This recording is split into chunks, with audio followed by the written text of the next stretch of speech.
Um, Good morning, everybody. My name's Eve Roothouse and I'm the Chief Officer for Culture and Economy at Leeds City Council. I want to welcome you to our Inclusive Growth Delivery Partnership event. We last had an event for our delivery partnership back in January. It was a very cold day, it was snowing. We were at the horizon and I recall the buzz that there was around the room as people were bumping into people they hadn't seen for a long time or meeting with people that they hadn't yet connected with across the city. And it's a great shame that we can't be together in person, but I'm also delighted that so many of you have chosen to join us today for our webinar to hear about the Leeds Economic Recovery Framework and to join in the discussion about how we can collectively work together to continue on our journey of looking to deliver inclusive growth in Leeds. I don't think any of us could have predicted what would happen in the coming months after we had that event together in January. But I know that the city has worked really incredibly hard together across all parts of our community to respond to COVID-19. And I'll touch a little bit on that in my presentation in a moment. Now, a few practical things before I run through the agenda.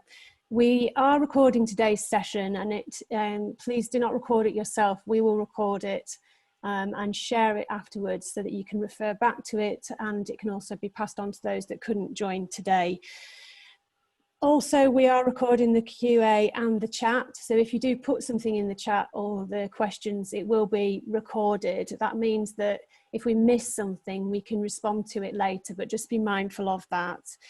You can join in the conversation on social media if you wish, and please use the hashtag Leeds Recovery, and I'm sure one of the team will pop that in the chat for people to reference. Also, our Twitter handle for the Leeds Inclusive Growth Strategy is @LeedsIGS, so please do join in on social media as we go. This is all about conversation and exploration. So what have we got for you this morning? We've got a really fantastic agenda ahead. After I've just gone through this agenda, I'll give you a bit of an overview of the Economic Recovery Framework. And then Nigel Foster will chair a panel discussion and Q&A on our centres. I'll touch on that a little bit in the overview in a moment as to why we see that as a really important discussion to engage you all in. We'll then move into having had a small break to allow you to all go and make a cup of tea. I'm afraid the tea's not on us today.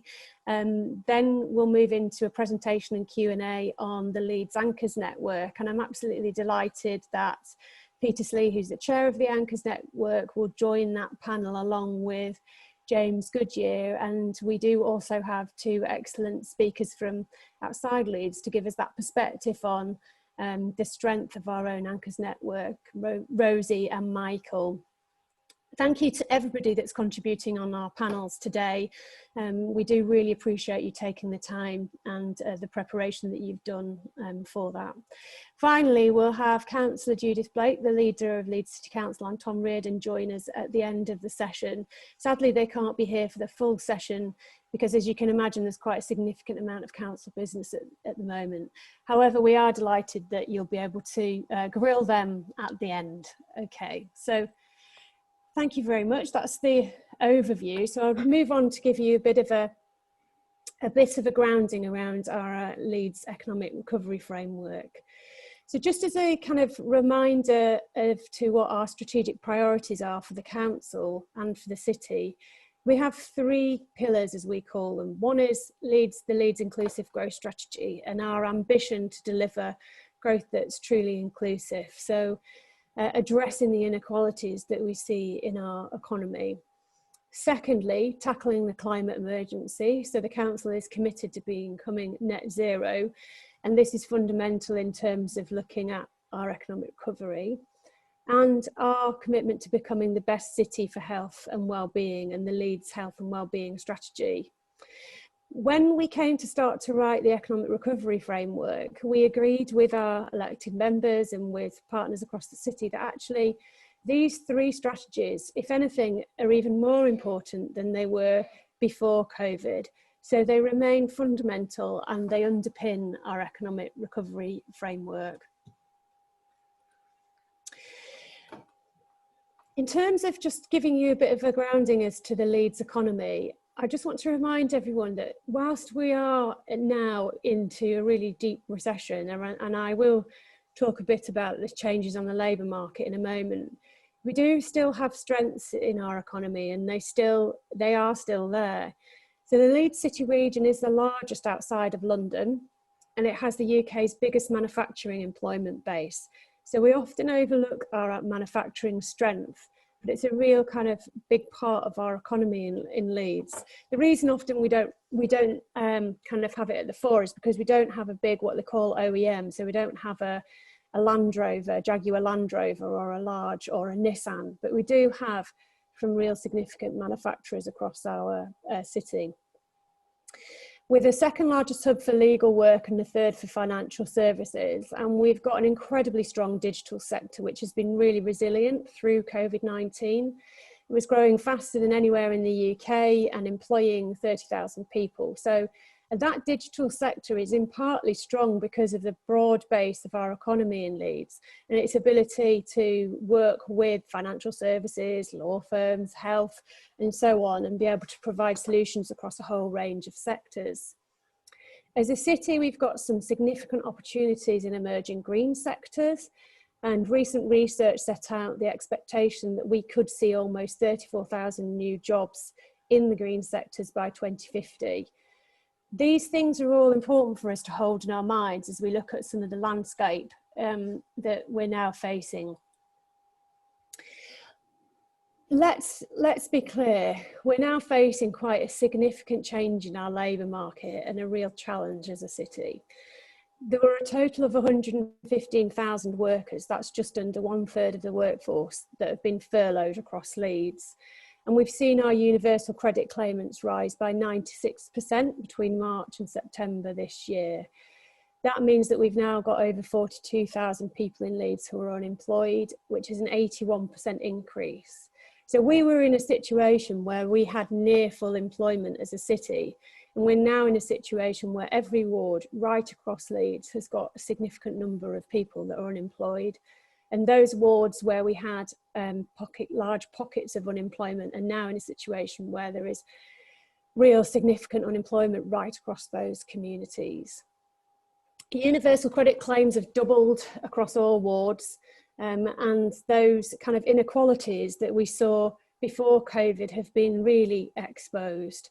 So lower earners are the ones that are 3 times as likely to have lost their job or been furloughed as higher earners, and more than twice as likely to do jobs, exposing them to health risks. And we also know that there are kind of inequalities exposed in relation to ethnic background, with the impact of COVID, and age. So youth unemployment has more than doubled in Leeds this year, and that presents a real challenge for us and something that we should take very seriously in considering how we can support young people to recover from some of this. There's also been a sharp rise in business liquidations, which began in September, and it'll be interesting to see how that develops in terms of some of the impacts of restrictions over the next period of time. So when we developed our economic recovery framework, we said, actually, this is quite unpredictable. We lived through a period of time where, you know, we expected and anticipated back in June or July when we began to write this, that we thought there may be a second wave. Also that there are kind of lots of other kind of events happening as well. So we saw flooding earlier in the year in other parts of West Yorkshire. We know that we're leaving the transition arrangements for Brexit at the end of this year. All these things mean that there are quite a lot of things we can't predict. So we've created a framework rather than a plan, which allows us to think and act in 3 ways to deliver recovery. So first of all, we need to respond and continue responding. So where required, continue to take those immediate actions that support businesses. We've been doing that since March 2020, and we're in the middle of doing that again now, and I'll touch on that in a moment. We need to reset and renew. There's been some significant acceleration of trends in our economy, we need to understand the challenges and opportunities that we now face as a result of those acceleration of trends. We need to try and consider what are structural changes and permanent in the economy, and changes that might be temporary in return once we have our vaccine rollout completed. We also need to make sure that we've got a real clear focus on the projects and partnerships that will help to address those challenges that we face. And finally, building resilience. As a city, as leaders, we need to think about making sure that we retain that long-term view of our aspirations. So I mentioned inclusive growth, addressing the climate emergency, and being the best city for health and well-being. As we take decisions in responding and resetting and renew, we need to keep those long-term aims in mind so we make good decisions for the future that we all want. So if I touch briefly in each of those themed areas, in terms of the response, there's been a phenomenal response both across the council and with partners. At the council, we've provided significant business support, and we're just mobilising further business grant schemes at the moment, having processed so far almost £4 million worth of payments since the new grants were announced at the beginning of November, and having opened a new scheme yesterday and a further scheme tomorrow. We've made sure that we've pivoted our existing business support and also our employment and skills support so that actually we can deliver those services online, and we can deliver those services in a way that is pertinent to what businesses and individuals need in the new context. Across the city, we've also worked around a whole range of issues in terms of opening our schools, keeping the city centre opening, and people feeling safe in the city centre, and marketing that. Some of you also might remember there was quite a shortage of PPE back in April, May time. And we in May distributed let me get this right. We were distributing 2.3 million of PPE pieces per month, with 40 million actually distributed in May alone, when we had a significant challenge. And if I've got that wrong, Gareth can correct that in the chat. So monumental effort, and that effort is continuing because the council is still working heavily with partners across the NHS and public and private sector and third sector to plan the vaccination rollout, for example. Our communities have really come together through COVID-19. We are so lucky to have an absolutely thriving third sector, and that third sector has provided and continues to provide support that's absolutely critical to the people of the city. But the sector itself requires support and resources for this to be maintained, and so we as a council have established a group to understand the potential impact of COVID-19 on third sector organisations and communities, and develop actions aimed to minimise the impact of the sector. And we're working with partners such as Voluntary Action Leeds and the Leeds Community Foundation around some of those issues. In terms of reset and renew, there's a number of themes that are set out in the recovery framework, and I'll just touch on those briefly. First of all, our labour market. I described how the labour market has been impacted across the city. And we need to continue to work towards creating more secure and well-paid jobs that are less vulnerable to changes in the labour market.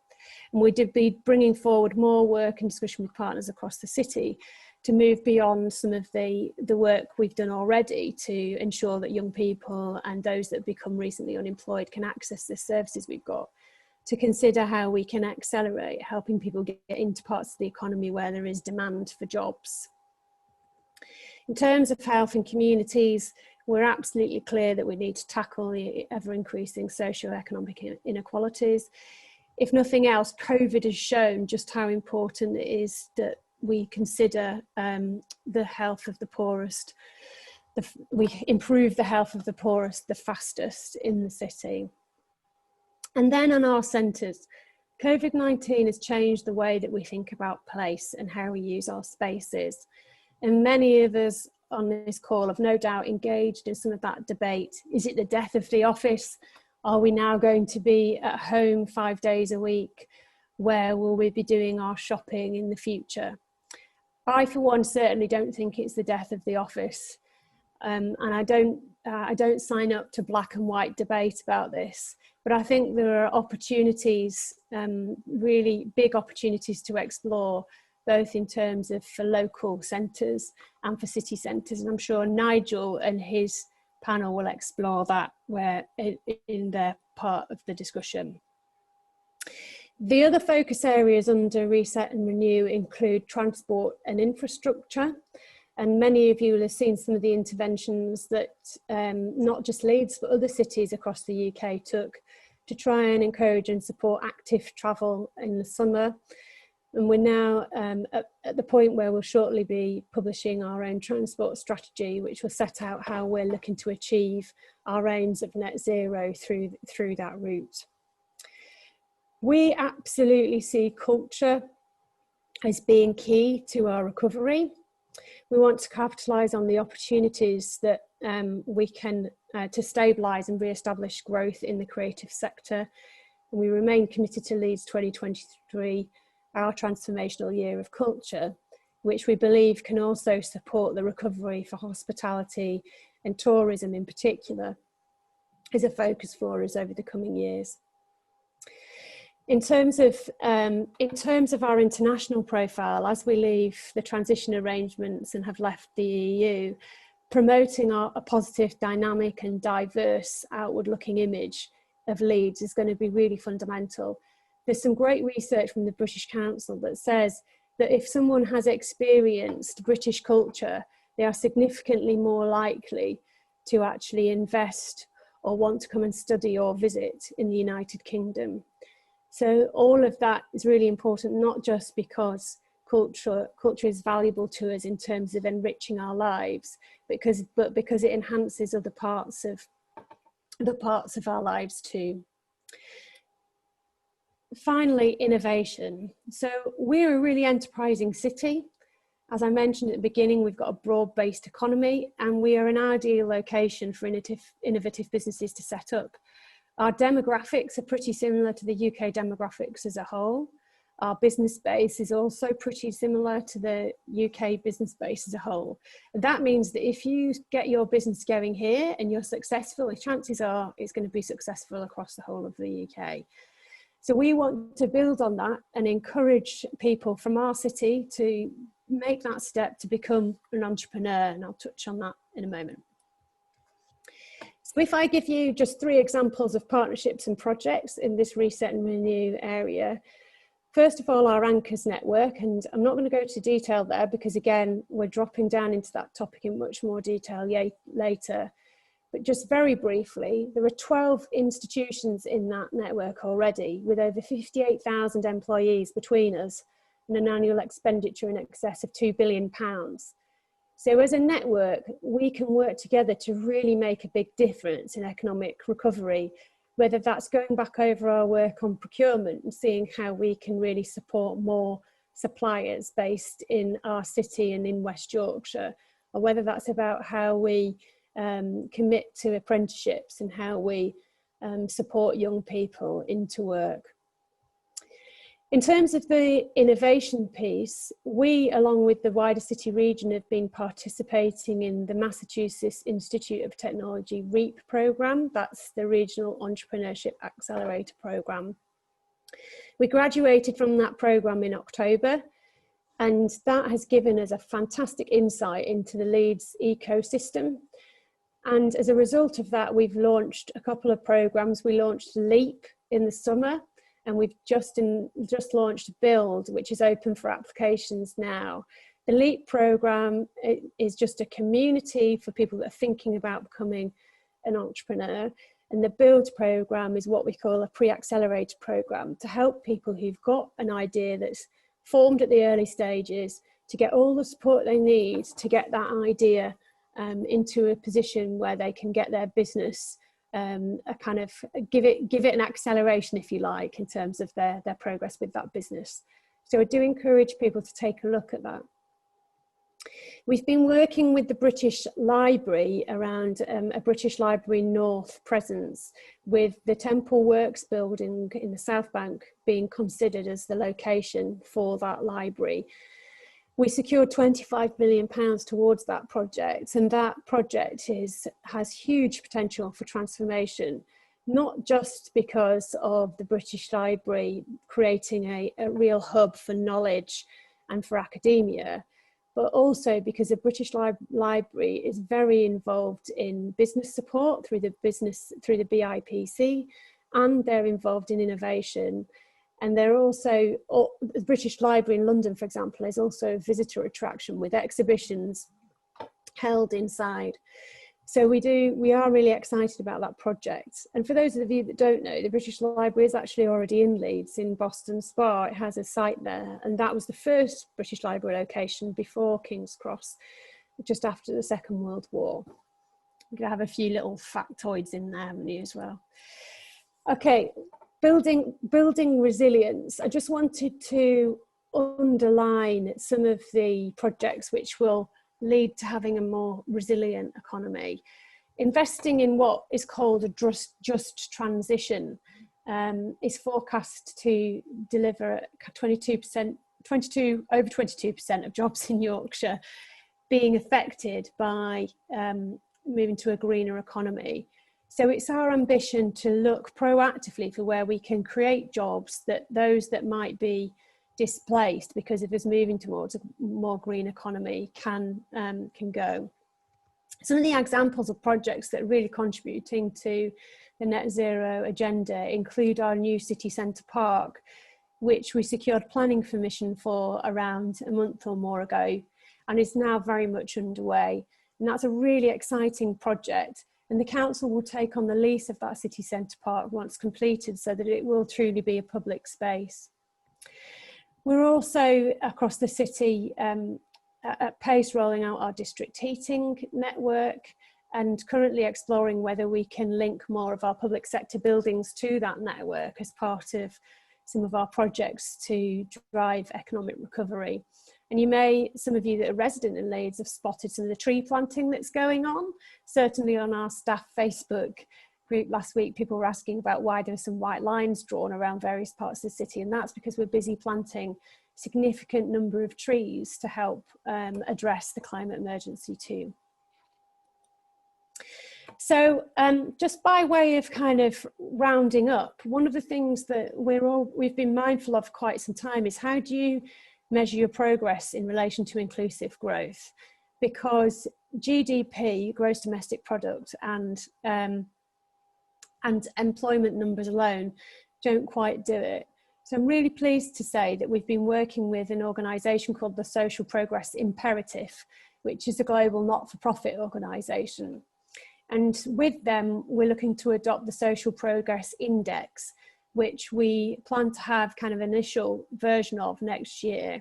It gives you a way to measure quality of life and to look at a whole range of areas, not just to look at GDP and to look at employment numbers. And we'll be evolving that as we go. So we'll be looking for this community to really work with us on that as well.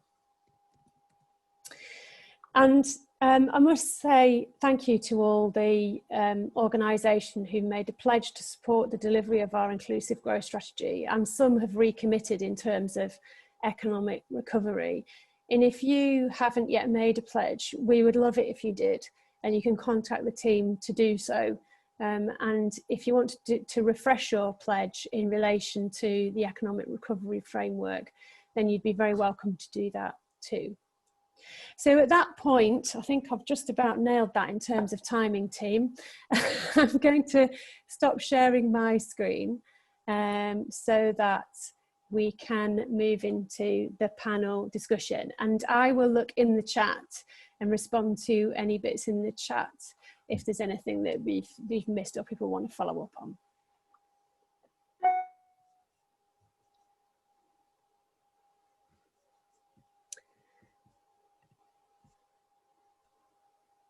Sorry, I'm just waiting for people's, there we go. There we go. We're seeing our panel emerge on screen now.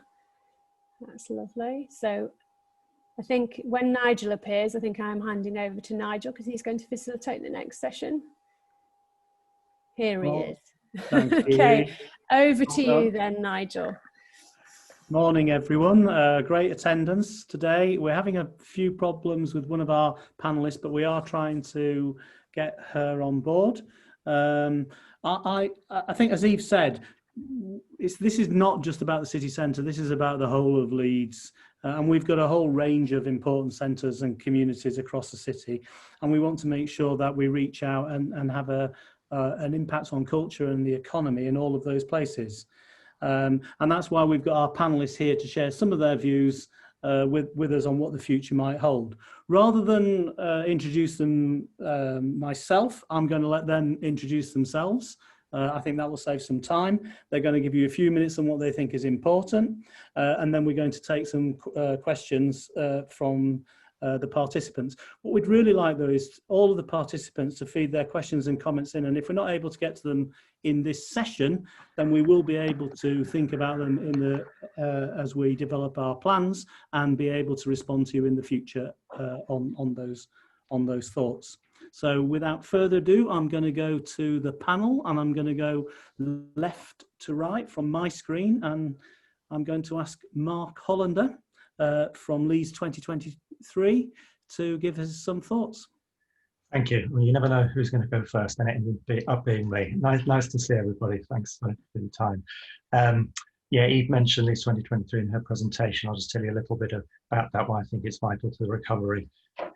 So Leeds 2023 is going to be a transformational year of creative experiences, connecting and benefiting people from this point now and on into the future and beyond.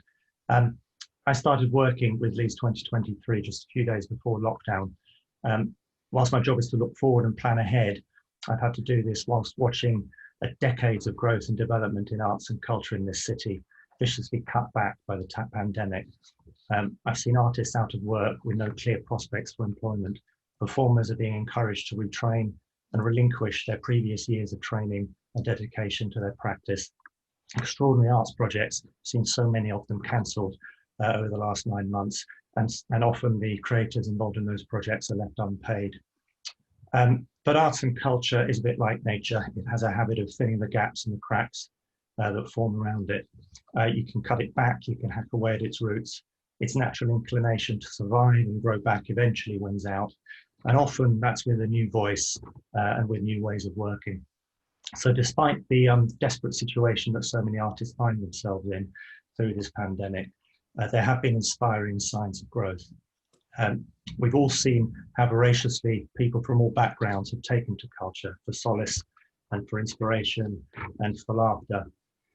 And we've been in the fortunate position at Leeds 2023 to support some of this with some development funds for some rather amazing projects. And just as a quick example, there's development work in East Leeds to establish creative making spaces for local people in Gipton to create their own wonderful art, collective of specialist children and young people's companies creating performance work and presenting it in car parks across the city to children and family audiences. The provision of creative activity packs sent to children at their homes throughout lockdown. The Leeds Performance Ensemble creating extraordinary, rather beautiful dance and theatre work with a company of older professionals and non-professionals. In Holbeck, Slung Low Company and their Leeds People's Theatre, releasing inspiring film that harnesses the voice of local people, and also many other creative responses, in particular to the major issues of our time with discourse on Black Lives Matter and the development of ideas for a major art installation in response to the climate emergency. And of course, we've all seen the mass creative engagement by the public creating their own artistic works online and sharing this often globally. So I think what the COVID pandemic has reminded us is that we all turn to culture for our livelihoods, particularly in times of stress and trouble. And of course, there is no argument that we need food, we need schools, we need jobs, but we do also need the rich nourishment that the arts can bring. I very much believe that culture is not just additional to recovery. Along with all those other vital resources, it's part of the recovery. It is mental health, it is well-being, it is digital, it is best city, child-friendly, dementia-friendly, all those things. It's happiness, self-reflection, and its economic recovery. This country's held culture so dear for hundreds of years, not because it's a nice to have, but because it's a vital to have. We do know it stacks up economically. We've been making this case for decades and we seem to have to repeat it and repeat it. For example, we know that the Liverpool European Capital of Culture in 2008 brought a positive impact of around £800 million to the city. Arts Council England research points to the economic value of arts and culture in the Yorkshire and Humber region as approximately 1.2 billion, and it accounts for over 21,000 full-time equivalent jobs. And pre-COVID, Leeds was actually the 4th fastest growing city in the creative industries. So in Leeds, in this city, we've got a rich history of world-class arts and culture. It's happening in our centres, in venues, in streets, in parks, in empty shops, in schools, in clubs, on phones, in apps, anywhere in those cracks and gaps that I was talking about. So I believe we need to protect it. We need to protect the arts and culture in this city as a real and present part of the recovery. We need to look forward to years like 2023, when we can gather and celebrate, and we can improve livability, enhance the digital offer, tackle loneliness and isolation, increase inward investment, employ and retain creative talent, increase tourism and visitor spend, and bring health and education benefits. And of course, from the Leeds 23 perspective and our vision to establish a thriving Leeds where creativity fuels opportunity for everyone. Thank you very much. That's great. Thank you. Thank you, Mark. Can we now just go to David Madison, who's the chair of the Retail Top 12 group in Leeds? And what's your thoughts on what we'll be needing to do in the future, David? Yeah, well, morning, everybody. I'm the Centre Director here at Trinity Leeds, and as you say, chair the Retail Top 12 group, a very active group indeed, and there's a lot of passion for retail within the community. I mean, we've seen down times before. You know, I've been in retail longer than I care to remember, and I remember a boom time in the late 80s, 90s. Example, Next went from 7 stores to over 350 stores across the country during that period of time. And I was there for 12 years working for Next at that time. And then we saw a decline, a significant decline, when things didn't go quite so well, and retail sales are falling by 2 or 3% per annum.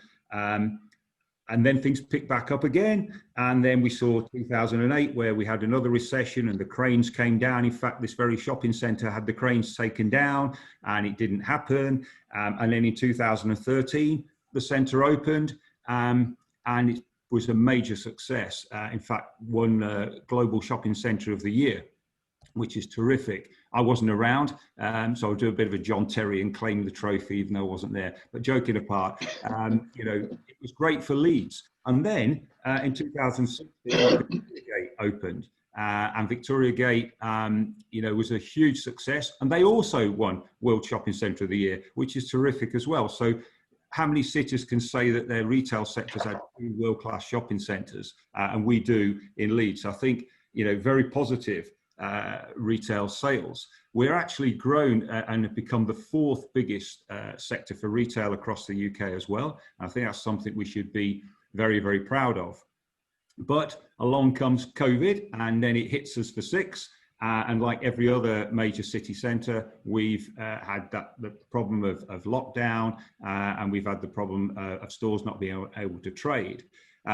But you know, I think the reality for us within Leeds and basically retail generally is that we've got to look at the amount of space that we now have, potentially repurpose if required. You know, some of the brands will not return. They've gone to the wall and they won't return, and that's not just Leeds, that's across the UK. But the upside of that is I can tell you now, here in Trinity, we've signed 6 new brands since COVID started. So there is an upside to this, and there is a real opportunity for us to do well. What we've got to do is change the way we retail. We always had a strategy here where it was fixed rents, 10, 15-year deals, and that's the way that retail was. Things have changed significantly. We are now moving towards turnover rents, which we'd never done before. We're more flexible contracts, so both parties can exit with a notice period. So that's the way that retail's got to be going forward, I think, and we do need that flexibility across the city. One of the things I can say and know from the point that I just made about the fact we signed 6 new brands since COVID began, is Leeds is seen as the place to go. If they're going to put one brand in the north, they're coming to Leeds. They're not going to Trafford Centre. We know what's going on there. They're not going to Manchester anymore or Liverpool. We're getting that opportunity here in Leeds. So the upside of the downturn is Leeds is still seen as the place to go to, as the growth city and the best opportunity if you are going to expand and open a brand. Another thing that we're working with brands on is the same brand, less space. That's another way of looking at keeping the brands within the city centre. Rather than arguing about that they need to downsize, work with the brands on downsizing if that's what's needed to be done, so that you actually give them the space they need for the business they're looking to take.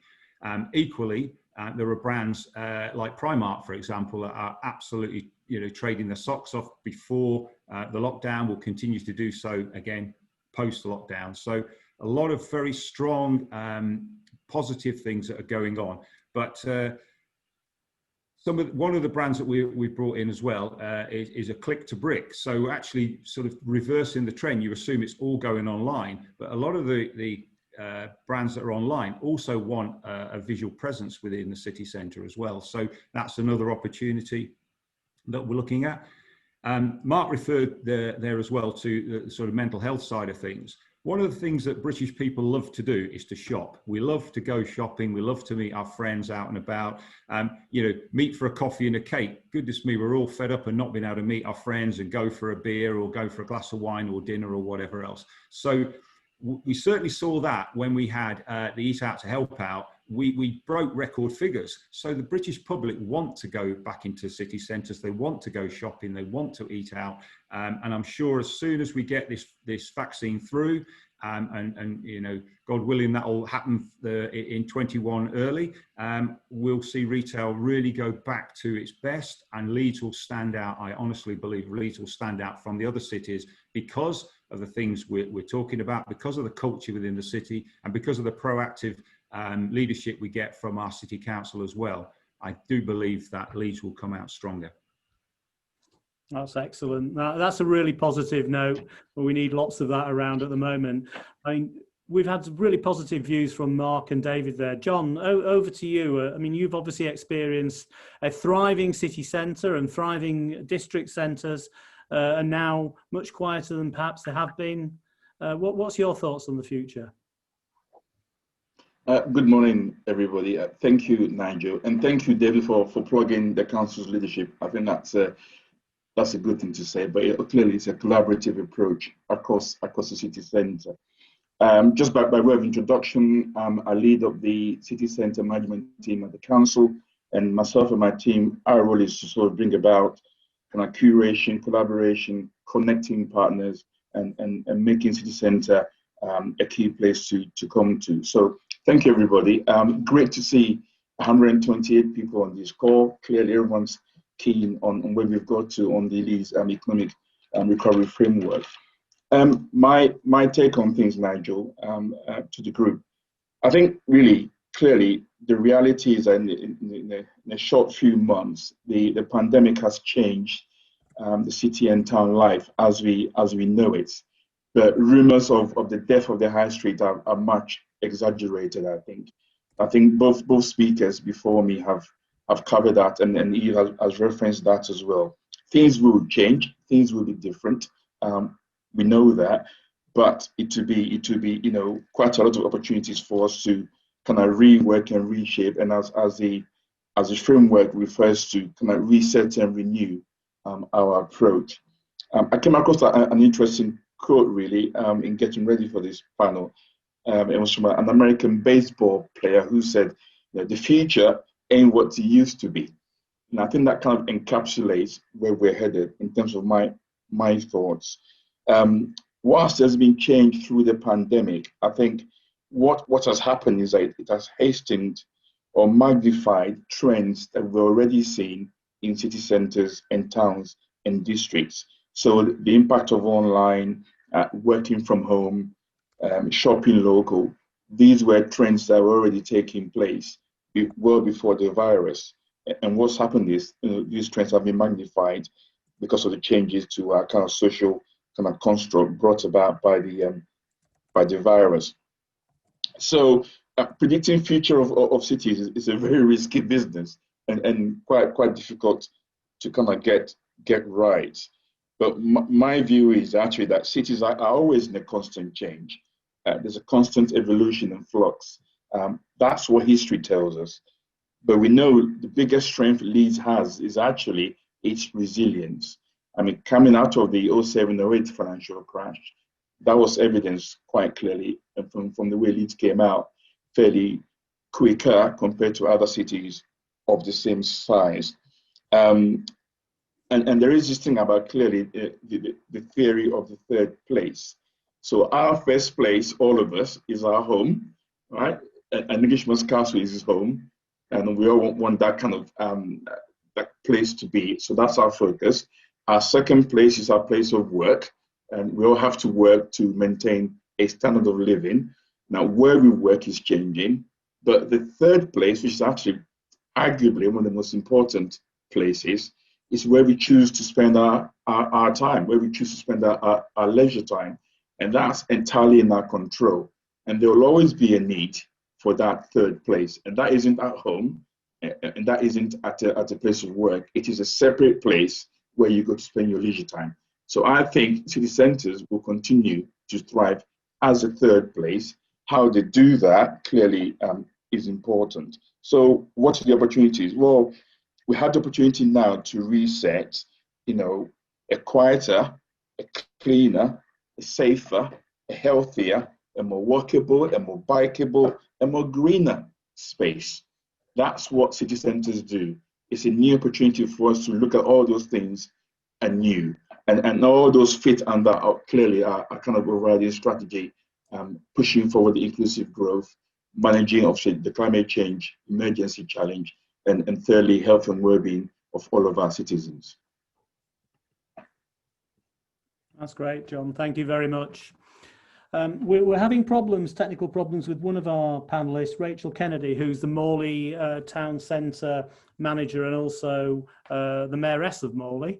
So we're going to go to our final panelist today, who is Camilla Sigard Anderson from Arup, and she is involved in the future of the office and the future of workplaces. So can I go to you, Camilla, and give us some thoughts, please?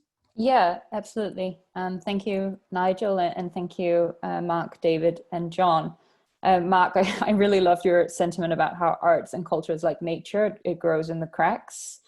And David, I think what you said about needing a more flexible retail economy and a more flexible retail model is really on point.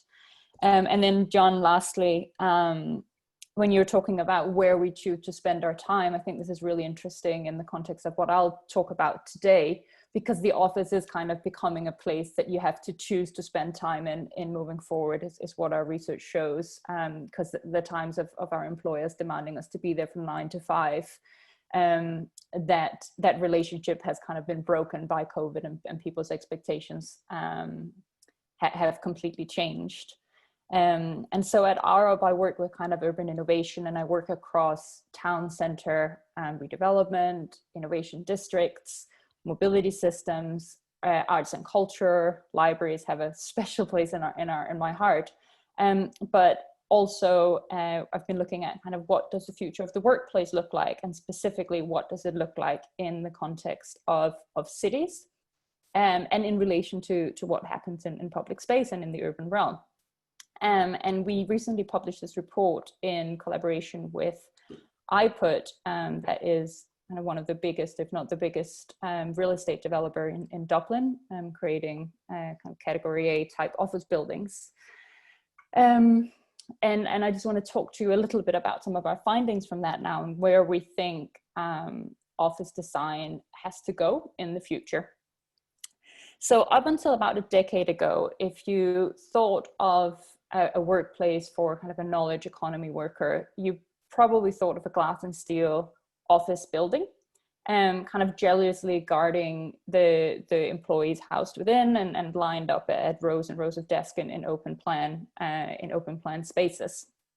But now we know the workplace is a much more fluid concept, and it spans the home, the coffee shop, the office building, and kind of a multitude of places in between. and arguably those places in between, which you could consider kind of the urban grain that stitch our experiences together, is actually where the knowledge economy has always thrived, because it's where you get those serendipitous interactions between people that lead to inspiration and good quality of life.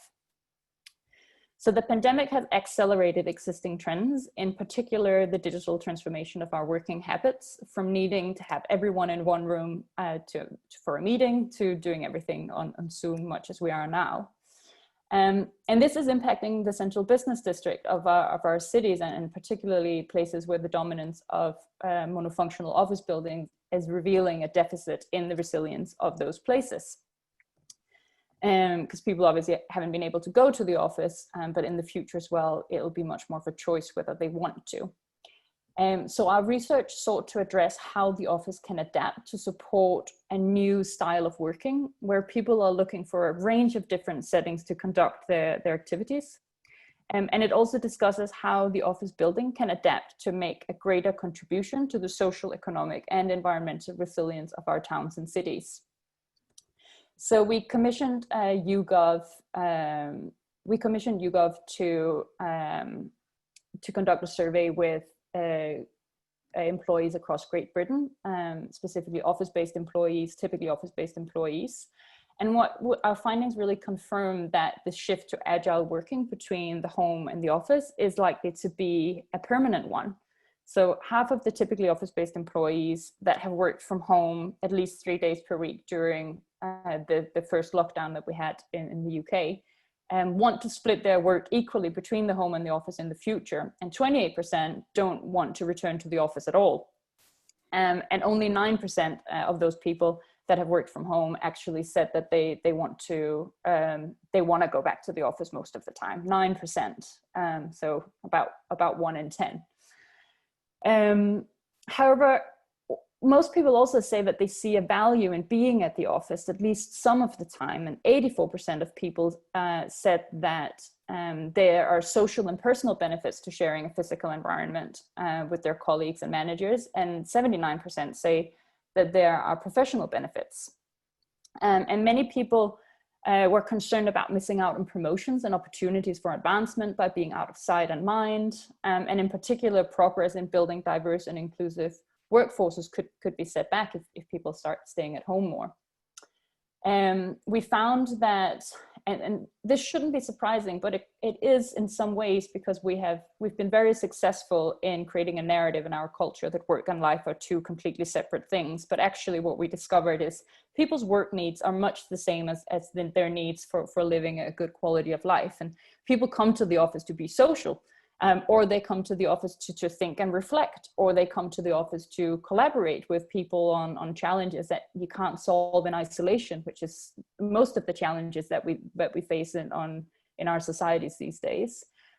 They come to the office to feel part of a community and part of a culture, and this is especially true for people who maybe can't afford to buy a home, or are of a generation where they put down roots later. Their roots become that company, and that becomes where they grow their identity and feel part of the culture.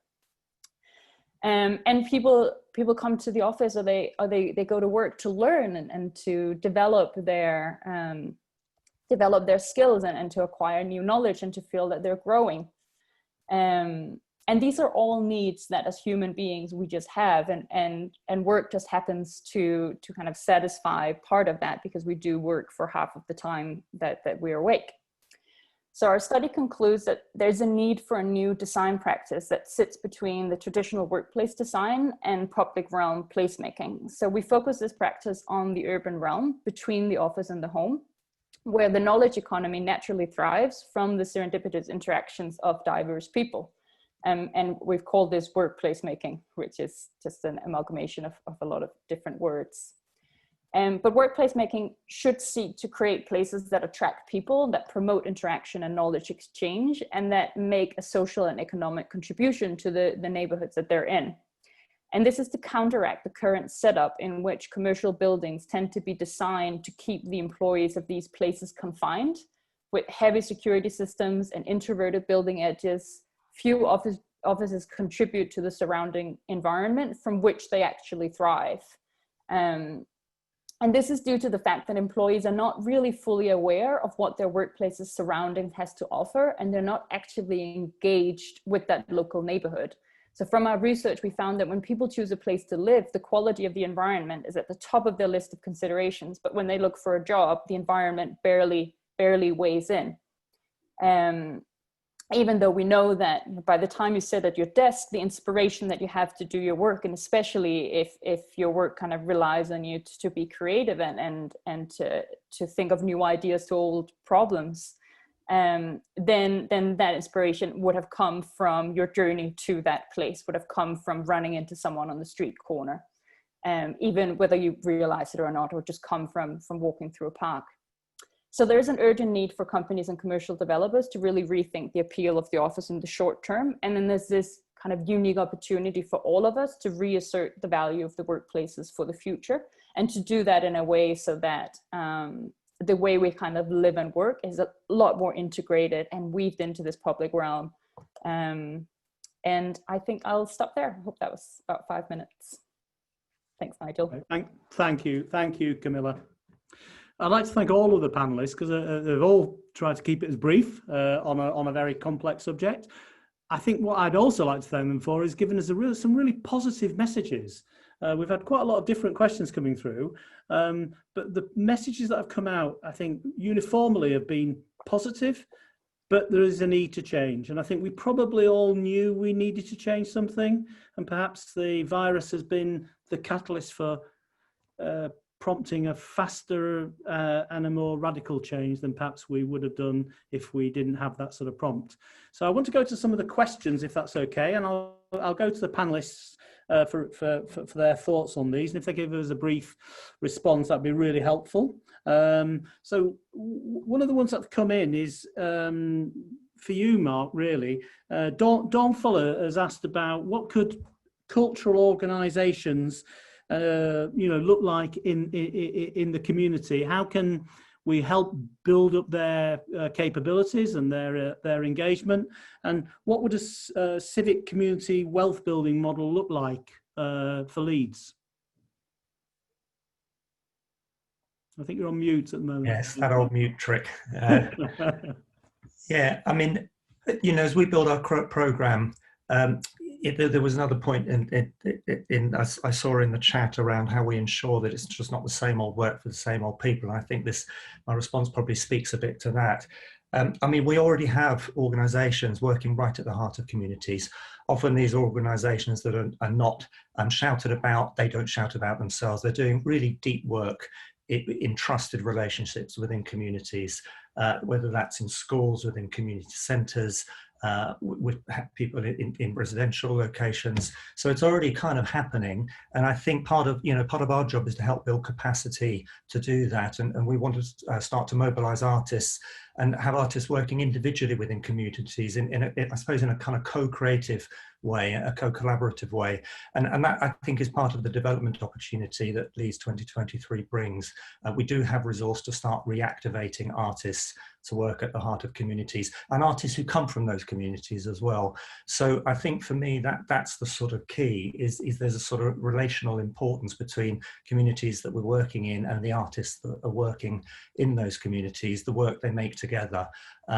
So that's my response to that. My view is this is already happening. It's about recognizing that and building capacity for work. It doesn't all have to happen in the city centres. That's great, Mark. I think we'd all support that. I think there's quite a few questions and comments that have come through about how do we spread this across the city and make sure all of our communities can get involved. David, one of the questions that came in from Kate Dunleavy is, what sort of uses might we have for these spaces that are becoming available in our sort of shopping areas and local community centres? Yeah, some of the things that we're looking at is repurposing some of the space, possibly over to what I call must go to. So must go to the doctor, must go to the dentist, things like that, where people in the city centre would have a convenience of going to areas like that. Others are student accommodation. We've got one of the greatest student populations in the UK. That would be a real opportunity potentially to do that. And we're lucky our chief exec at Landsec, actually, his whole background is in student accommodation. So you can imagine he's quite keen to look at that opportunity as well. So we've got a whole group working, and I'm sure other businesses in the city have as well, but we've got a whole group working in London, specifically looking at how we can repurpose. So not knee-jerking it, really looking at what the market needs, going out, asking the market, asking people what they actually want, and taking, Camilla's point, we're actually talking to all the people in our office spaces and saying, what do you want from us? How much do you want? If you are going to have less space, how much do you want us to give you? So instead of one area taking 100,000 square feet, it might be 3 taking 33,000 square feet each. So it's a different mindset and a different way of looking at it. And I think, alongside that, you also need great partners in the city. I mean, we're lucky in Leeds to have the Business Improvement District led by Andrew Cooper. Working with those guys, we can really help to draw people into the city to use the space that's available, because they realise the great events and shows we put on as well. So you connect all of that together, repurpose, but a great activity. And that's where we're leading the way above other city centres. So it's not just about what we do, it's about what our partners do as well. That's great, David. I think you're living the quote you've got behind you. Yeah, exactly. Yeah, let's have a plan and work to it. John, one of the several comments that have come in have been around the types of businesses that might be coming in into our centres, into the city centre and into our community centres, and that they might not be as desirable. They may bring problems with them. They may not be the sorts of businesses that we'd really like and fit well with. Fit well with our families and our communities. How are we approaching that in Leeds? Just on mute, John. John? Sorry, yeah, is the old mute trick times 2, Mark. Sorry, the sun started to come into my living room, so I'm very ominous light. Funky shadows. I don't know what that makes me. There's sort of Darth Vader in the background. I'm sorry about that. Can't control the sun as much as I like to. Interesting question, Nigel. I think clearly the city centre is everybody's space, and that's a challenge we try to balance from day one. How do we make sure this space that belongs to all of us is a broad church, and sometimes there are competing needs coming into play in terms of people's use of the city centre. So there isn't an easy answer to that. But what does strike me, though, is that at this point in time where we are in this place, we do have a new opportunity. This is called a refresh of our kind of economic direction. And within that are some real chances to relook at all of that, to say, where we can, what do we do differently? Where there are opportunities to sort of align all our work to the broader kind of strategy and direction objectives that we all agree are important for the city. It is incumbent on all of us to find a way to make that happen. So I think there is openness, and there's a desire, and there's a willingness to make that happen. And certainly I'm keen to hear any idea that wants to come forward in terms of types of businesses and types of use. But it's a broad collaborative approach between the public, private, and indeed the third sector. And if COVID has taught us anything, people's appreciation of values in life and ethics, that seems to have moved, in my view, in a positive direction. And we work with large businesses about commerce. That's an important part, right? Because commerce, economy, growth, that's important. And that's got to be allied with equally a strong value-driven approach as a local authority in terms of what we'd like to see in the city centre. So I'm not sure if I've answered the question, but I'm saying we have a new opportunity to relook at all of that. Well, I think you have, John. I think there's a lot of strong views being shared that actually that approach about delivering a strong economy, but make sure that it's benefiting benefiting all of our communities, all of our people, all of our residents and businesses, I think comes across, and that's really at the heart of inclusive growth. So yeah, and you've also managed to sort out the lighting, which is it's like magic.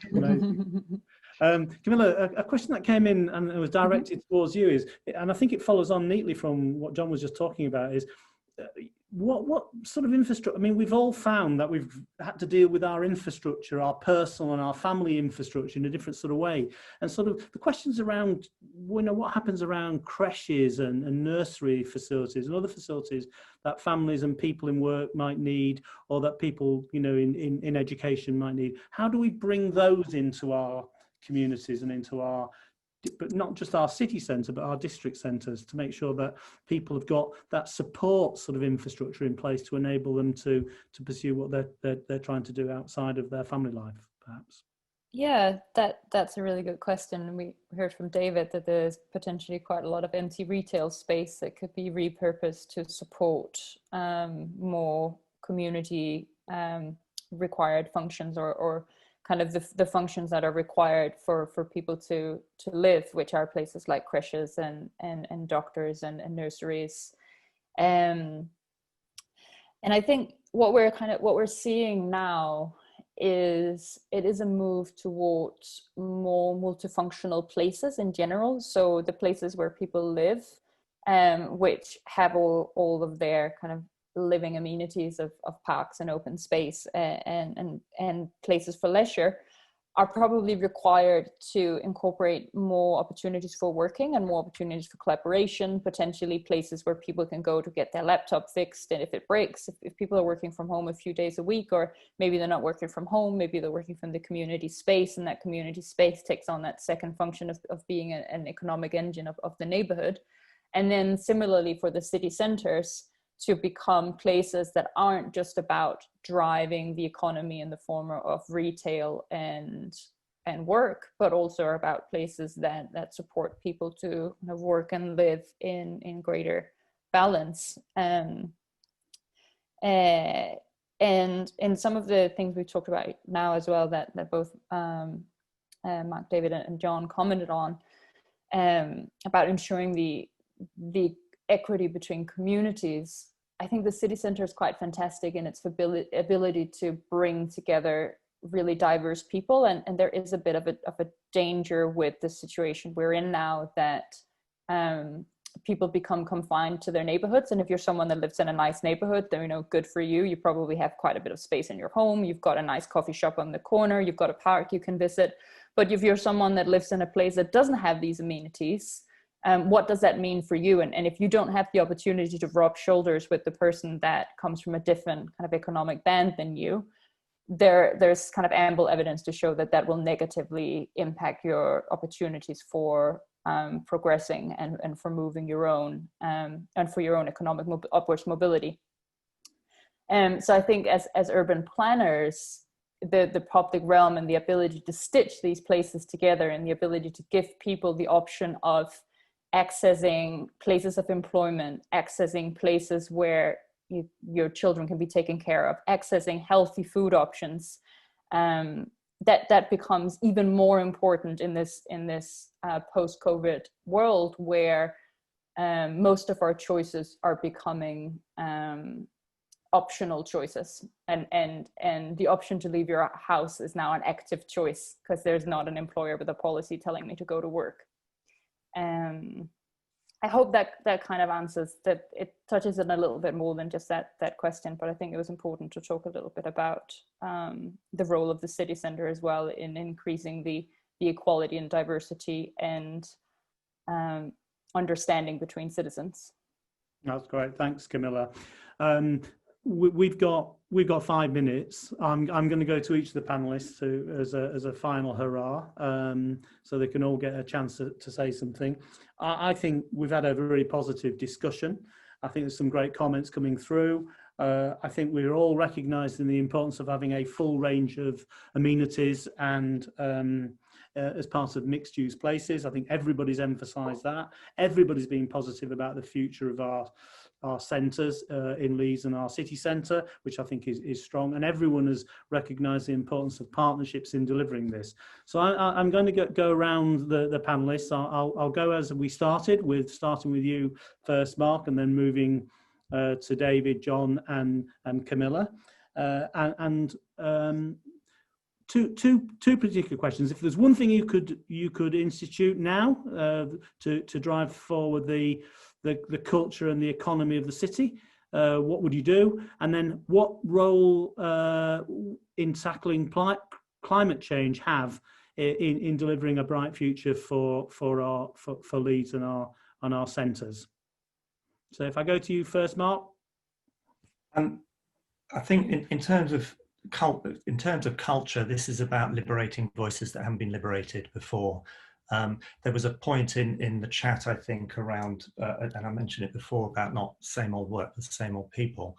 And that comes with dialogue. And so there's a sort of democratization of culture that's already happening, and particularly through the digital realm, that I just think is vital to enhance and build upon. I didn't quite get the question on climate change, but just to say that our response at Leeds 2023 in climate change is absolutely embedded in everything we do, the way we think about ourselves as an organisation and the projects that we want to promote and develop. And certainly some of those are absolutely nailed on to climate change and responding to the climate emergency. So I would hope our programme will be across that and will demonstrate that. And also we're exploring how we work, how you reimagine an international festival within that context is so vital. It's a huge challenge, and all the festivals across the country are doing the same, and we're absolutely engaged in that discussion. That's great. Thanks, Mark. David, a couple of quick points from you. Yeah, for us, I mean, it's really about having a clear plan of action and making sure that everybody buys into it, working with city partners to do that, which we do on a regular basis across the whole retail group. We work really closely with our city partners to get the best out of it. And I think it's not settling for second best, that Leeds doesn't settle for second best. That's why we're leading the way in this sector and many other sectors, as Eve alluded to at the start of the conversation. Things that are simple to do to make for a greener economy. Free bike parking, for example, we've used one of our units for free bike parking. Now, that's worked really, really well. The council have been brilliant and given us rates mitigation on that, thank you. And we've actually provided a free bike park for people to cycle in. So those two things, just pure common sense, turning a void unit into something that's positive. So people bringing in, expensive bikes, some of these guys bringing in £3,000 or £4,000 bikes, they don't really want to park it out on the street. They can park it safely. One of our officers looks after it. So everybody gets what everybody wants. And that's just one example of making for a greener economy, but providing a good service supported by your city partners. That's great, David. I mean, that's a really great answer, and I think it just shows how we're working together in partnership. And I've really only got a couple of minutes left, so for you and John and Camilla. But John, I mean, the City Council is doing a lot in partnerships. We think it's really important for the future. You're doing a lot in the city centre. You're doing a lot in the districts centres. Can you just quickly summarise that and what impact that's going to have? Oh, in 1 minute, yeah, I will try. As David always says, this is one Leeds. It's as simple as that, and I'm not going to try to make it any more complicated than that. As long as we all focus on the place, all our works, all our objectives, all fully collaborated, that is what it is. There's such a swell of work across collaboration that I will need a lot more time to cover off. But clearly, third sector, public sector, private sector, all working jointly together in one direction is the only way to go. There is no other way around this. Brilliant, John. You did it. Camilla, you've got the same task, and then I'll be a minute late, so I won't be as good as Eve at keeping time. Okay. Sorry, what specifically would you like me to comment on? Okay. Two quick questions. Policy of partnerships, we've just heard. Yeah. But what do you think is the most important thing, quickly, that we could do in economic recovery and making sure that our culture is spread across the city? And then secondly, will this benefit climate change?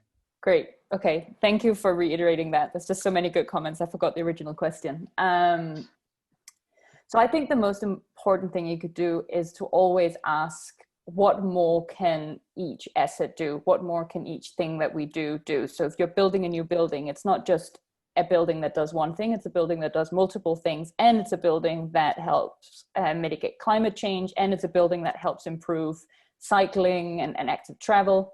And the same thing if you're putting down new infrastructure, for example. It's never just a road that moves cars. It's always something that does multiple other things, because life in cities are incredibly complex, and we've been handling that complexity by compartmentalizing all the different functions and amenities and infrastructure of the city.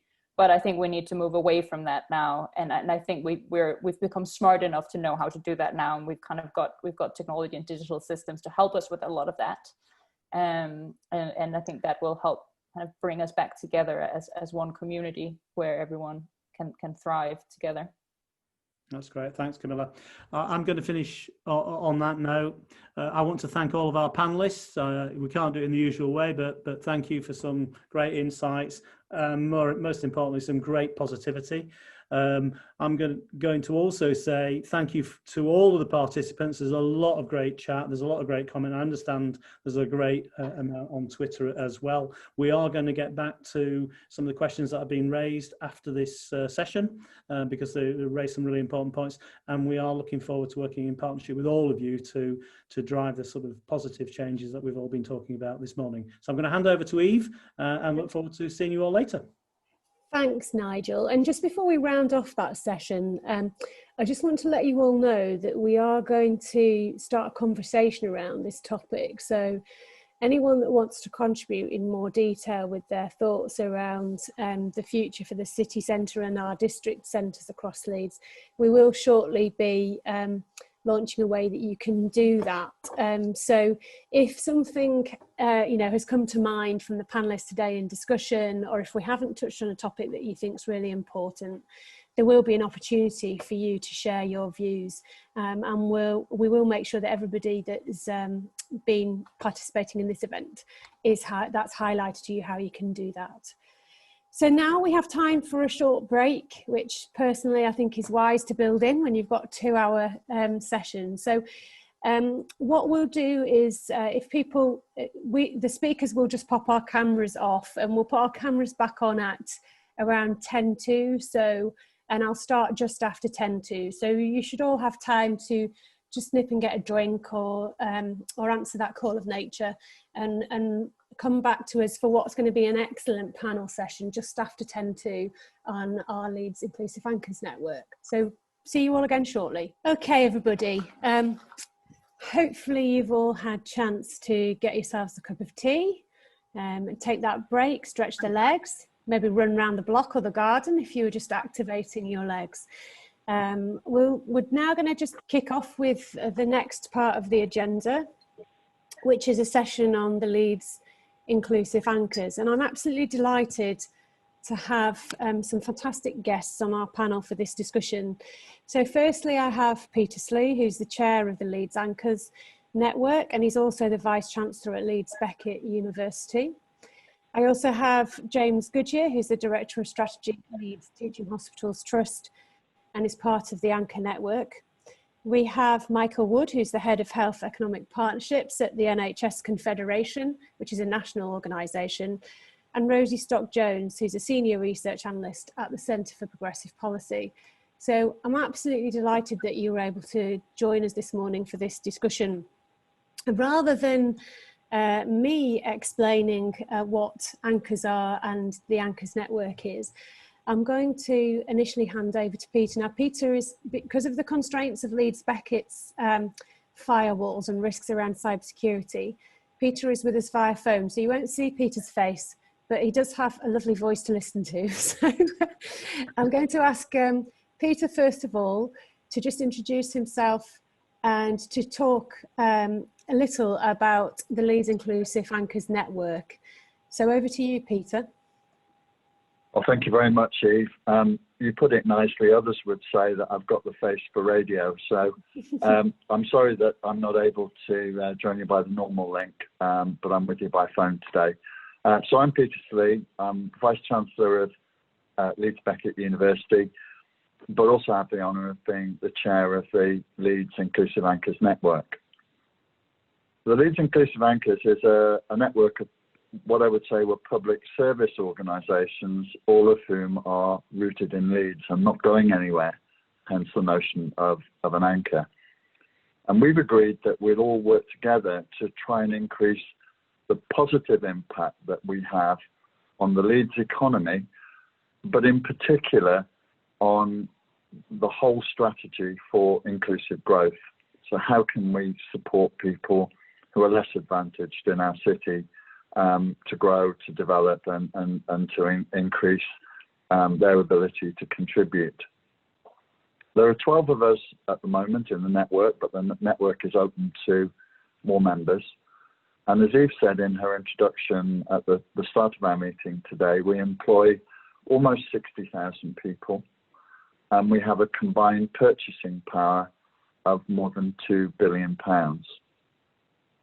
The basis for our work is a framework developed by the Joseph Rowntree Foundation, which gives us a common language and gives us a structure that we can share so that we can work more easily together.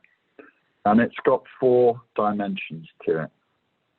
The first is that all of us will aim to be good employers. We all pay the real living wage. We invest in our employees with training and development. We seek to create a healthy workplace so that everyone can thrive. And where we can, we're seeking to increase the number of people that we employ from our city, and in particular from the less advantaged parts of our city.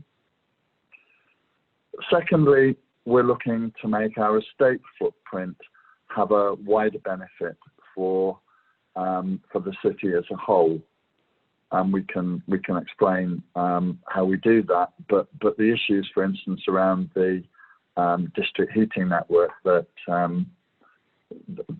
Eve spoke about are important in this regard. Thirdly, we're looking to do more of our purchasing in Leeds. Now, I mentioned that between us we have purchasing power of over £2 billion. What if all of that was spent in Leeds? What impact could that have on the wider Leeds economy and opportunities for people in Leeds? So our first target is to get to 50%, and we're almost there. I would think later in this year we'll be at the 50% mark. So that's £1 billion of discretionary expenditure targeted to organisations in Leeds. And if I just talk about my own organisation, just simply because I know this, we moved down spending in Leeds from 1/4 of our discretionary expenditure to 60% in 2 years, and 3/4 of that is with small and medium enterprises, so helping to try and drive growth there. And the fourth dimension is how we can align more of our core business to the needs of local people. Now this is tricky. We're not charities. We're not talking about giving things away, but we're talking about a natural alignment. And I look, for instance, at what our colleagues at the University of Leeds have done with Nexus and the work that they've pioneered with MIT.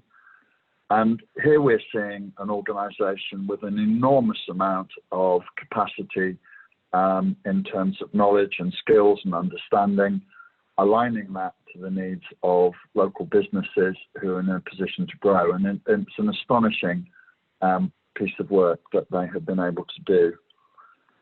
There are many, many other examples. For instance, when we talk about the 70,000 students in Leeds, what if we could improve their learning by enabling them to work with organisations and communities in Leeds, which gives them a better educational experience, but their brains and their skills and their abilities are then put to the service of local communities. So those are the kind of things that we are trying to do.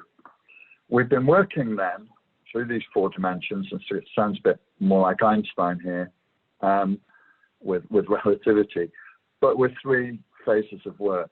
The first phase in the early days was to get us all as individuals committed to this framework and to set ourselves challenging targets of improving our own performance as individual institutions. And I mentioned, for instance, growth in purchasing.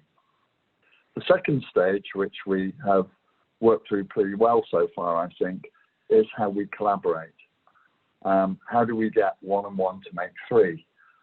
And so we have networks where our human resource directors are working together to share good practice about being better employers.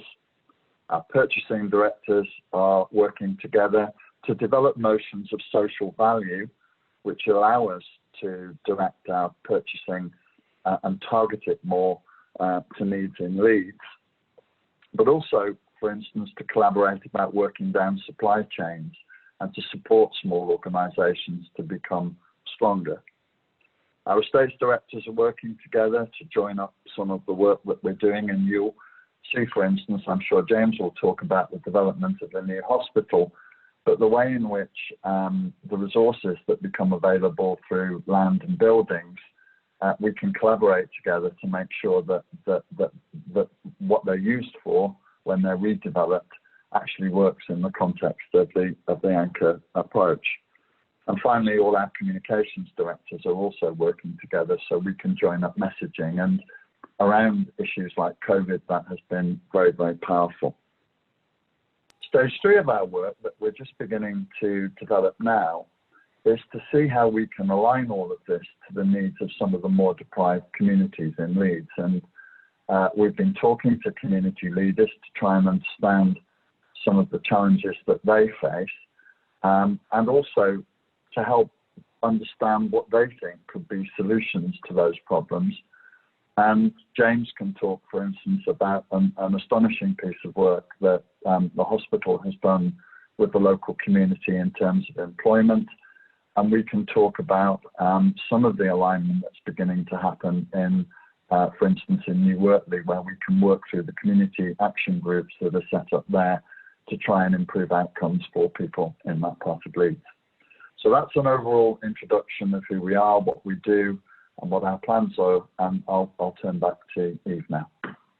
Thank you, Peter, for a really clear overview.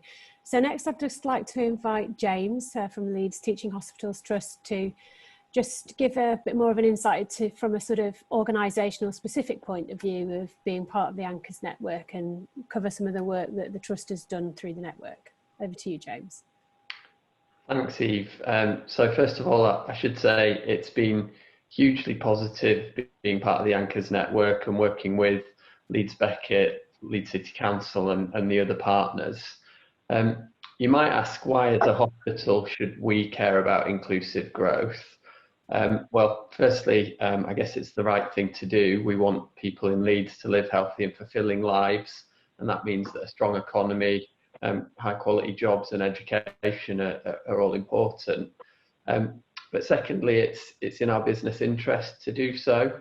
People in less advantaged areas of the city tend to live shorter lives with more years of ill health in comparison with people from more affluent areas. And that means that they tend to require more healthcare and often access that healthcare in unplanned ways, such as needing to visit the emergency department.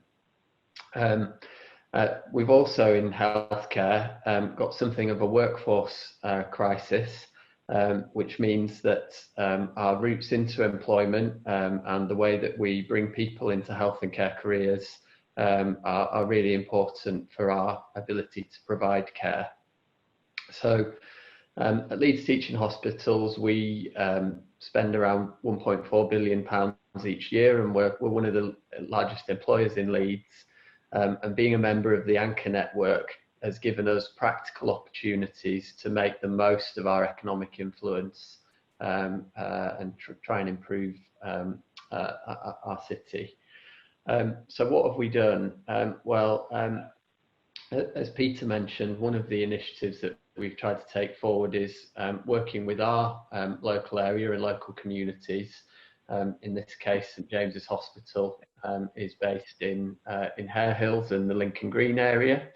And we've worked with the council and other partners to run a series of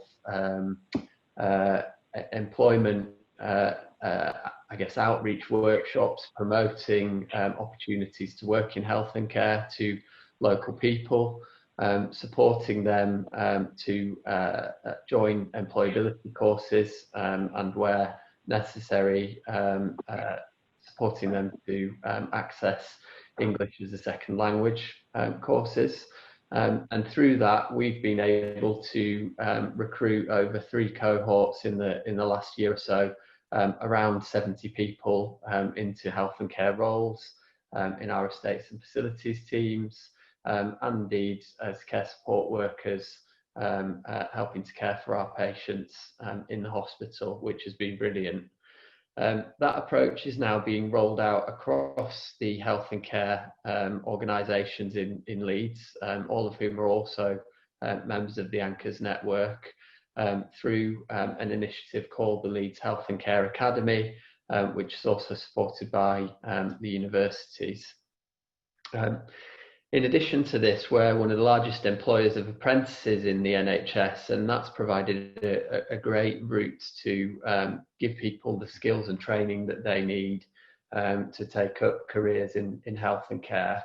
But we have also taken advantage of a scheme that the local council supports, which allows large organisations to transfer some of their apprenticeship levy funding, so that smaller organisations, in our case smaller health and care organisations, can also benefit from offering employment to apprentices, and in that way we're supporting a sustainable health and care workforce across the city. Peter mentioned the fantastic work that Leeds Beckett have done in terms of the way that they've been able to optimise their discretionary spending and focus it within the Leeds economy. And we're also keen to try and do so where possible as well. And for us, that's involved doing some engagement with local suppliers, trying to support them to apply for tenders in the NHS, which can be quite burdensome and complicated things. The Anchors network has also helped us to develop our green plans, particularly through engagement with the universities. And an example, a nice example of that is that we've been able to save over 4,000 tonnes of carbon each year through changing some of our anaesthetic gases. In terms of future opportunities, Peter mentioned the new hospitals that we're going to be building at the Leeds General Infirmary, and if you walk down Calverley Street, you'll soon be able to see the visible evidence of the initial demolition work that was starting there. But that's going to represent a £600 million investment into the city, and we're very keen to and are currently scoping and exploring how we will build social value criteria into the construction contracts for the new hospitals.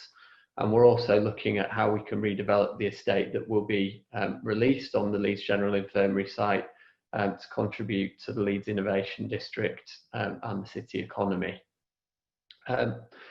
So I think these things are going to be ever more important as we respond to and recover from the coronavirus pandemic.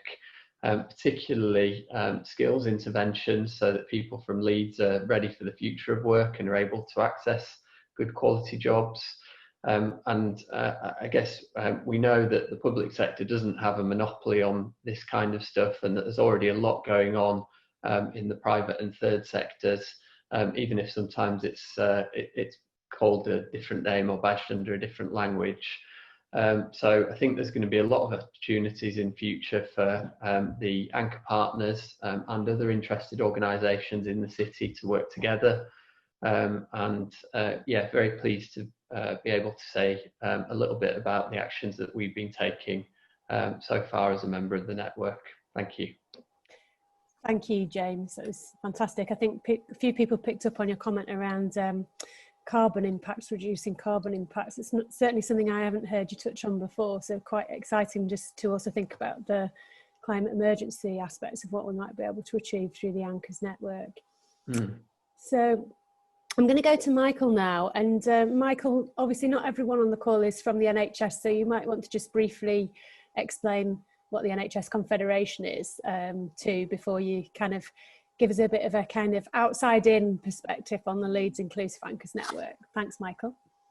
Well, thanks, Eve, and hi, everyone, and brilliant to hear Peter and James. You know, it sort of balances inspirational with demonstrable, doesn't it? You know, which is often a rare balance. So I work for a national membership organisation for the NHS. So if you're from local government, it's a bit like the LGA or Mapping Universities UK, or you know, the various other membership organisations. My role is quite unique in the NHS. Actually, it was a few years ago, trying to understand the links between the NHS and the economy. So today's discussion and this morning's discussion absolutely fits perfectly with that. And it's interesting, even I'm often asked in my national role about anchor network development, and I cite your work in Leeds as one of, if not the most advanced. And I say that because of the range of voices you bring together. I'm often asked about the NHS specific anchor role, and actually, you know, the real key is in those networks. So great to be here. And I'll just give a few very brief linked points from that national perspective and before the discussion. So I guess firstly, reflection from my sector in the NHS. You know, the NHS often equates power with money, and actually I think power comes through networks and systems, and certainly that's going to be true going forward. You know, the anchor work really highlights that in these uniquely challenging times.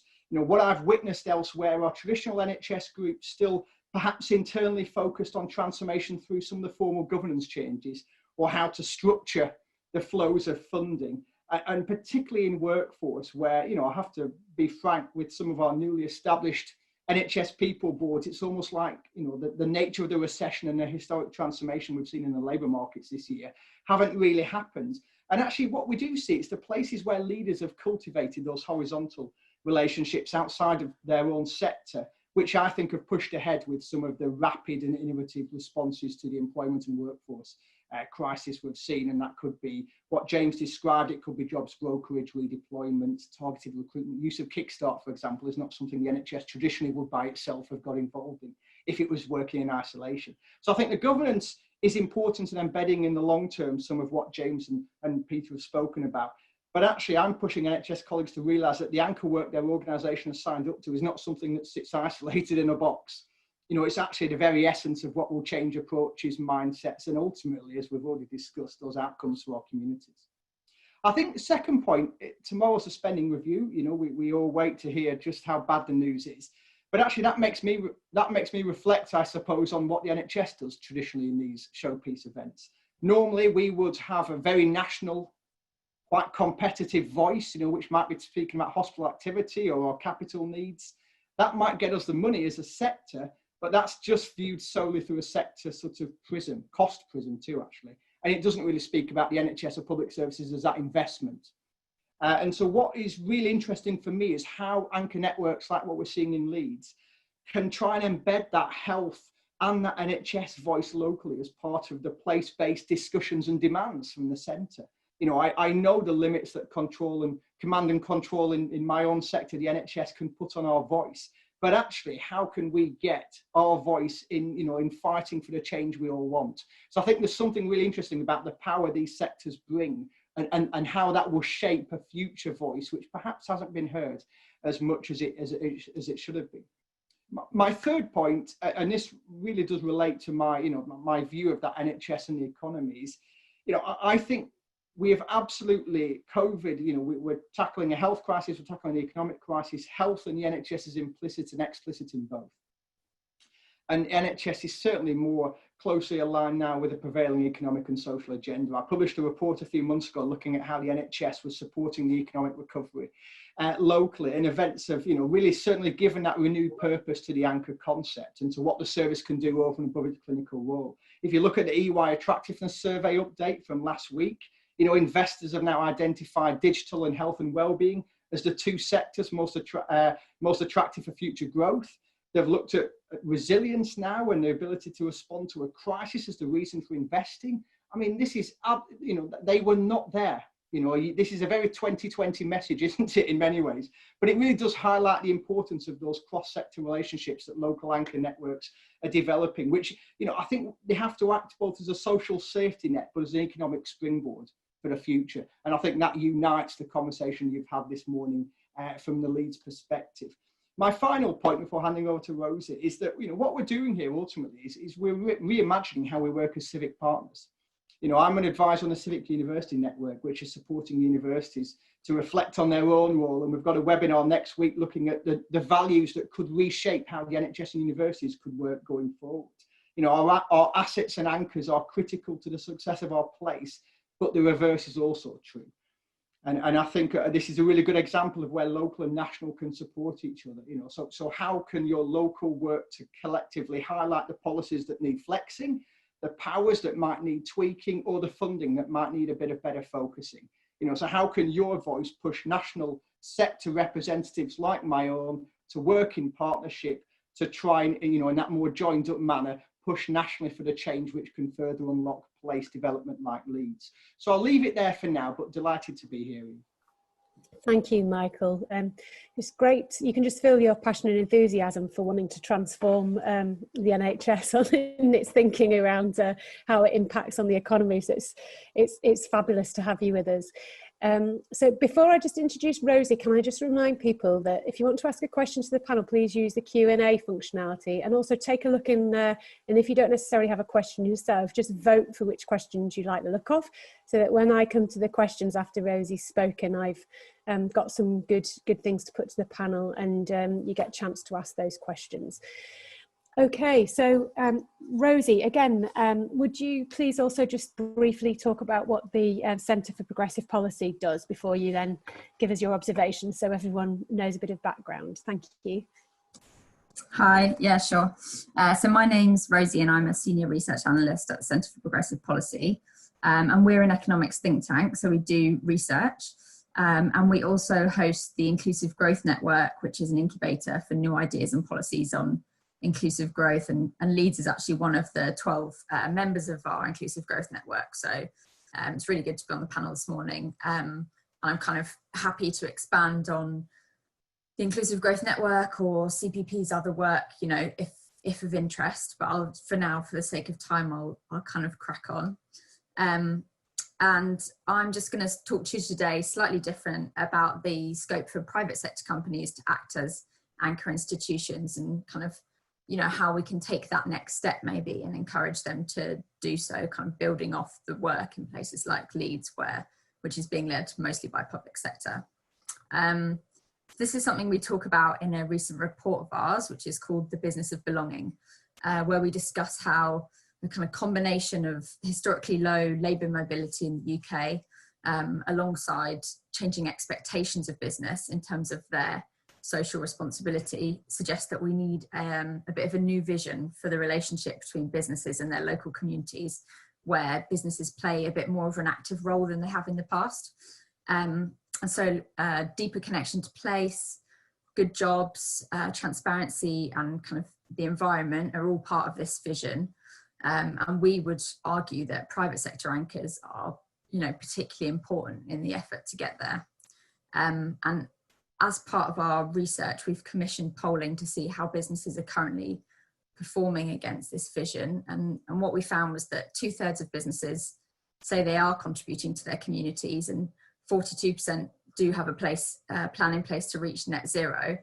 But just 1 in 5 actually review their local impact, and only 35% of employers identified themselves as meeting the full criteria that we set out for providing good jobs. So what this showed us is that there's quite a long way to go before these behaviours are the norm. And so anchor institutions kind of have a really important role to play in redefining what those norms are. And 3 ways that we think that anchor businesses should be looking to promote social value in their local economies include, firstly, committing to transparency in their organisation, and as part of that, developing a framework for measuring their social impact.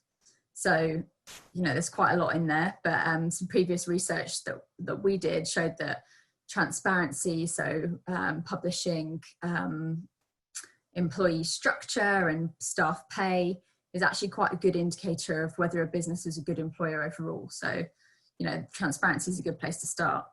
And secondly, we think that businesses should also be using their supply chains to secure social value for their local economies. And the public sector is definitely leading this agenda at the moment. But there are private sector examples as well. And in the report, we talk about Fujitsu, for example, who audit their supplier base to make sure they share the same social values. And we think there's quite a lot actually that private sector could learn from public sector anchors in this space. And thirdly, we think that businesses should be working with local government, communities and civic institutions to kind of agree and commit to local social objectives. So once we kind of recognise that businesses do have a really important role to play, the question is kind of how to encourage them into the tent, so to speak, when the anchor institution space is predominantly public sector at the moment. And, you know, the first thing I'd say is that the polling we carried out suggests that the pandemic has changed business attitudes, particularly in terms of responsibility to their employees. So 1 in 4 felt they had a greater responsibility to offer secure job contracts to staff in response to COVID, and 67% felt they had greater responsibility overall. So that's quite a big shift. And the pandemic has also changed public opinion, with 80% of people saying they wanted to see increased social obligation on business. So that also means that consumer pressures are evolving, and that there's a commercial incentive for businesses to start changing their behaviour and the way that they interact with their communities.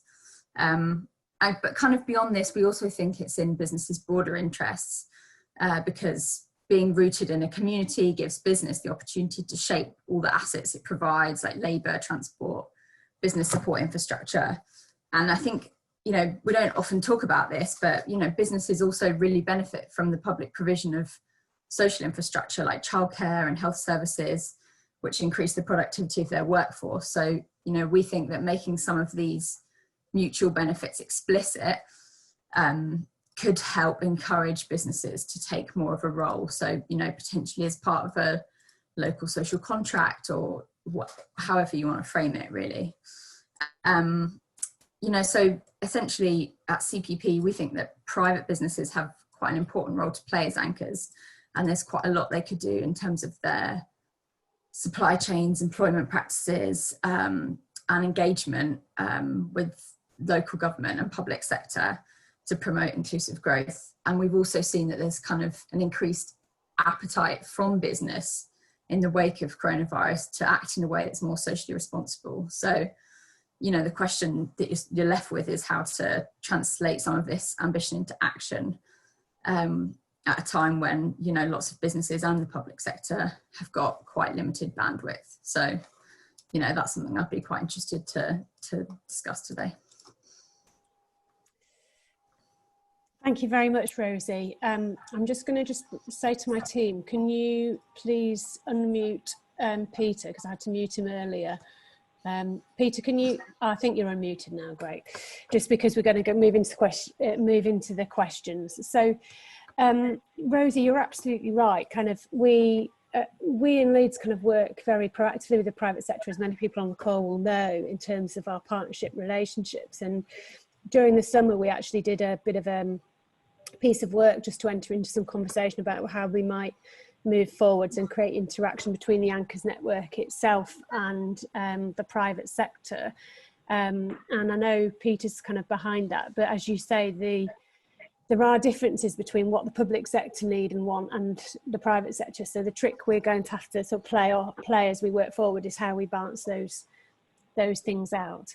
But if I turn to the questions, if I may, I have one from Tina from People Matters, who says, how can Leeds anchor institutions best work with communities of interest in the city, as well as place-based communities, such as those with disabilities, mental health concerns, ethnic minority, young people, the homeless, and so on? So Peter, I don't know if you'd like to come on this one and just maybe offer some reflections. Well, I mean, it's absolutely the right question. And I think that what we've been grappling with as a group of organisations is, do we all do our own thing? Do we work with natural communities of interest, say where we're located or however that might be? Or do we work together and bring all of our combined efforts, say, to bear in one or two communities? So if you take the example of Lincoln Green that James talked about, the hospital is rooted there. It is clearly an anchor institution in that community. is that where, St James, is that where the trust should base its efforts? At Leeds Beckett, we've gravitated towards New Wortley because of the community centre, because it is a place that represents the views of the community, and where many people suffering disadvantage are inclined to go and be to receive support and to engage. So it's, do we spread ourselves thinly wherever there's a natural connection, or do we try and focus all our energies on a couple of communities and see if we can make a very significant visible difference? And in the end, that will, I think, be trying to build community wealth and getting as many people as we can back into workplace. But that's only a thought. I mean, it's an absolutely profound question. Yeah, thanks, Peter. One that maybe we can pick up in discussion with the partnership as we think more about how we accelerate our work together in this next phase. One of the kind of questions that's come up in the chat, which I'm interested in both Michael and Rosie's perspective on, is how important anchor networks might be in relation to devolution and devolved arrangements. So you're probably aware that West Yorkshire is going to have a mayoral election in May, and so that will mean that we have more devolved powers across that geography, so Leeds with the other authorities in West Yorkshire. Have you seen any anchor networks operating in devolved areas, Michael? And how does it work there? Is it across the sort of devolved patch or citywide? Yeah, I mean, first of all, I would say that there's a lack of central narrative between health and devolution often, certainly when it comes to the NHS, you know, and it'd be interesting in the white paper to see how explicit that is. Given health is such an integral part of the economy now, you can imagine certainly, you know, many of the determinants of health wanting to be part of this. There aren't that many examples of certainly formally established anchor networks in other parts of the country, which the first thing I would say. And also, if we look at Birmingham, for example, there's 7 partners in Birmingham, so that's working at a city level rather than a city, you know, rather than a combined authority level, which in the West Midlands is quite broad. You know, so what is important is that you have the local ability to bring those voices and these narratives together to understand the links and the impacts on each other. And so that's what you have. You know, we don't need to see so much, you know, the NHS as a part of a devolution deal. We need to see you having the structures locally to bring the voices together to understand, you know, the sort of pushes and the pulls within your sector. There isn't much in the way of practice elsewhere to look at. But what I would say, the fact that you had your ICS strategy and you had your industrial strategy going through the same boards at the same time with the links over means that you're starting from a very good place. Thanks, Michael. It's always reassuring to hear that back. And Rosie, would you have any national kind of perspective on that kind of question around the relationship with devolution and so on?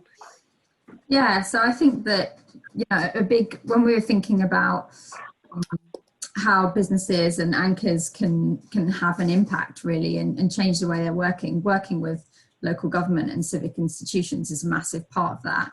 And kind of some, you know, whether that's through local enterprise partnerships or anchor networks or, you know, those structures of engagement I think are really important. And the more power that there is devolved, the more that can be done from at that local level. So, you know, we think there's loads of potential there. An example that we point to in the report is perhaps an obvious one, but the Bristol on-city plan, where you've got lots of businesses working, for example, on the economy board and on other boards who've committed to, you know, objectives like ending homelessness or, you know, improving access to training for people from deprived areas. And you've kind of got businesses and local government working together on those objectives. You know, we think that's the way forward, and, you know, there's a big role for anchors in that space. And so I think there's kind of lots of exciting potential. Thanks, Rosie. And then we will shortly have the leader and Tom joining us. So I'm going to just pick up a topic that's come up through a couple of questions and maybe ask everyone for a perspective on it. So there's a couple of questions around social value procurement, social value framework and measurement. So Rich Warrington says, social value procurement obviously has its limitations, but is there potential to work with the framework to shape procurement towards more local or third sector investment? I know in the chat, Dawn O'Keefe was also talking about social enterprises and the subtlety between an SME and a social enterprise in relation to that question. And then in addition, in this context, can the anchor institutions create a consistent social value framework or measurement that can set a benchmark for Leeds? So through our procurement group, can we be consistent in the approaches we use and then have that kind of something that might work right across the city? So I'm going to go to James first on that one. Maybe if you could offer some thoughts, James. I will. But the first thing I should say is to caveat and say that I'm very much learning about social value procurement and far from expert.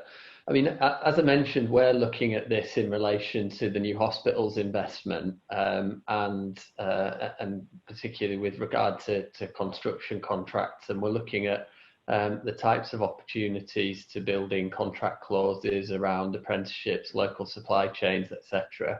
But also we want to look at those opportunities for bidders to collaborate with partner organisations in Leeds.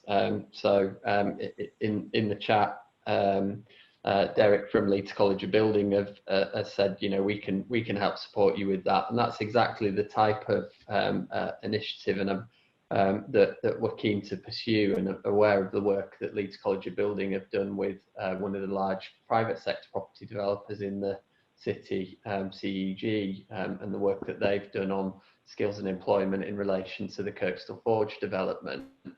And so yeah, I think it's really looking for those opportunities and how can we help, because I think particularly in the construction industry, I think firms are now quite well used to an element of tender awards being based on social value. So it's how can we kind of push ourselves and them to go a bit further and do that in partnership with organisations in the city, I think.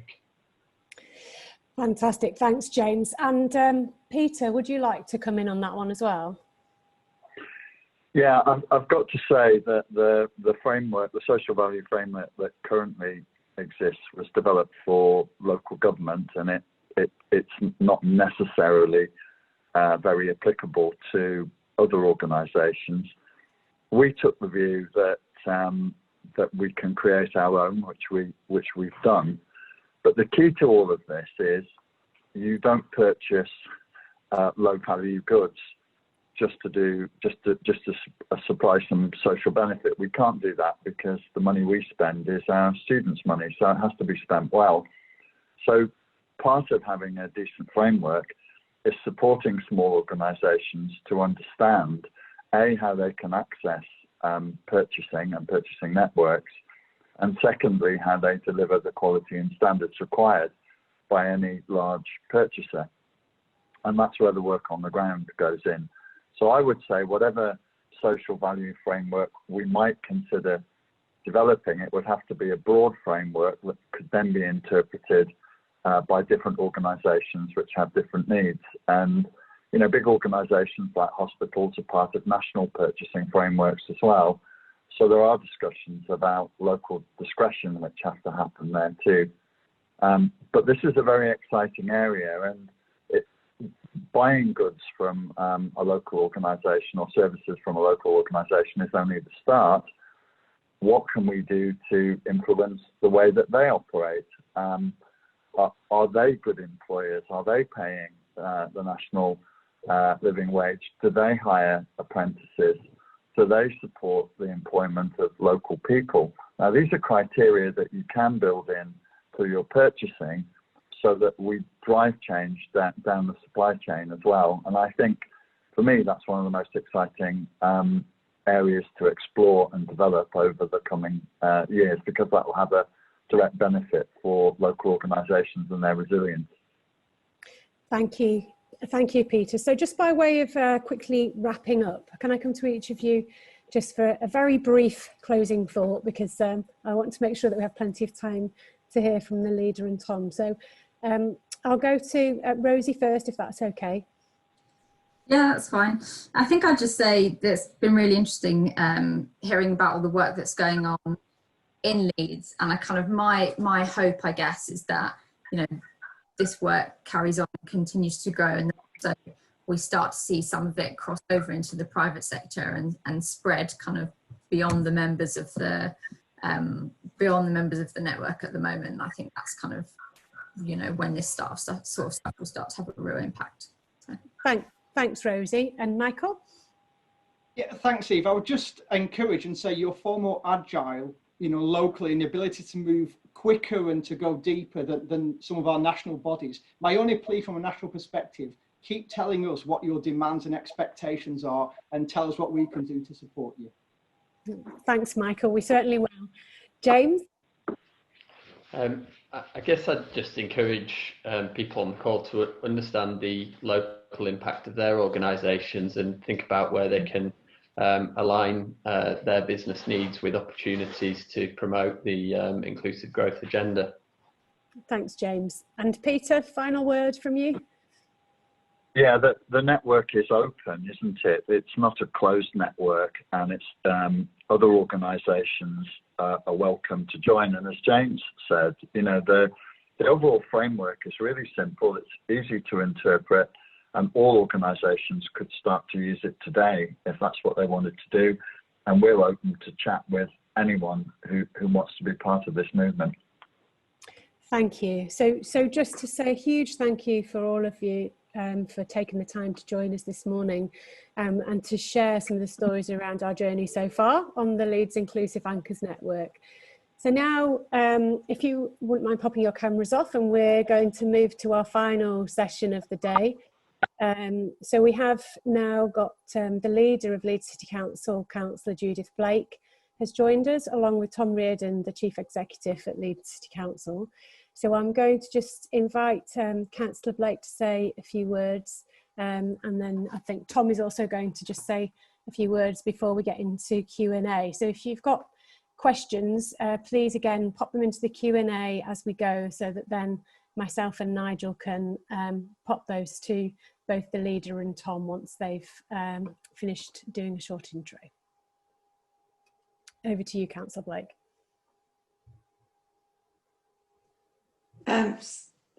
Thank you, Eve, and can I just say a very warm welcome to you all. I'm really so sorry that I haven't been able to be part of the call today, but I'm sure, and just from the last contributions I heard, I know you will have had a very useful and productive meeting. And of course, it goes without saying how much we appreciate your contribution and how far we've come in terms of really building on the strengths of the city in terms of working together and building up our partnerships. And of course, we're living in quite a dynamic time, not just because of the impact of the virus, but Tom and I have to leave this call very sharpish at about, well, certainly before midday, to go on to a special executive board meeting that's been called to do the final sign off for the to give consent from Leeds City Council for the order that's gone through, that's been laid in Parliament to finalise the West Yorkshire mayoral arrangements, and obviously that will bring a change to us from following on from the election next May. So another element to the conversations we need to have in terms of the work we're doing around economic recovery, obviously here in Leeds as a city. And I know you'll have touched on the way that that links into the economic recovery plan that's been put together by West Yorkshire. So I'm not going to say too much now, because I don't want to repeat what has already been said on the call, other than to just reflect on the fact that, you know, we understand the city well, the resilience of the city. It's stood us in good stead for generations now, and we've built on the experience of some very difficult times going back over over decades. But I'm sure you will want to hear from Tom a bit of an update on where we are with the restrictions coming to the lockdown coming to an end next week and what's likely to happen around that. But I think the debate that we really need to have in terms of making sure we're ready to make the most of whatever comes to us in terms of reaching right out into our communities and making sure that we really tackle some of the problems we already had that have got worse, some of the new issues that have come up, as well as some of the opportunities that are going to come our way. So we will be, all of us, looking at the short-term implications, medium-term and longer-term, and we can speculate about behaviour, how much of what we've experienced over the last 9 months will become fixed behaviour in terms of the way we work, the way we play, the way we interact with people, and how much will, once we, hopefully with the vaccine coming on and seeing life returning more to normal, how much people will quickly revert to the way that we worked before. So enormous challenges, as we know, but thank you for joining in the conversation today, and look forward to the questions that you have for us. Thank you. Would you like me to come in as well, Eve? If you want to, Tom. Yeah, I was just about to ask if you wanted to say anything before we get into Q&A. Yeah, just to say, you probably know as much as anybody from seeing the announcements yesterday in terms of where we're headed with the restrictions. Obviously, case rates continue to go down in Leeds, which we're really pleased about, and thank everybody involved, particularly the people in the city who are, it's a direct result of their actions that the case rates are coming down, which is great. We're still high relatively though, and I think there's a realism about us recognising that we probably are going to remain in restrictions of some sort. Whether we'll be in the highest tier or the next one down is not our decision. It's a national government decision, so we will cross that bridge when we come to it. And it feels to me like we are still, in the frame for one of the higher tiers, but we'll see where the numbers go, and we'll deal with that, and we'll keep in communication with everybody. I was just picking up from a colleague the debate this morning, and it looks like you've had a really good morning. And again, sorry, haven't been part of it. I think particularly I caught the back of the anchors discussion, and that has been a really good example for me of Leeds collaborating and taking a really good piece of work from Joseph Rowntree Foundation and Peters University and running with it and making something happen as a result of it. And the pandemic has been such a massively profound event for everybody that it does need us all to rethink and reset and reassess what we do next after it hopefully has passed, once we roll the vaccine out and we have the sunny uplands of the spring.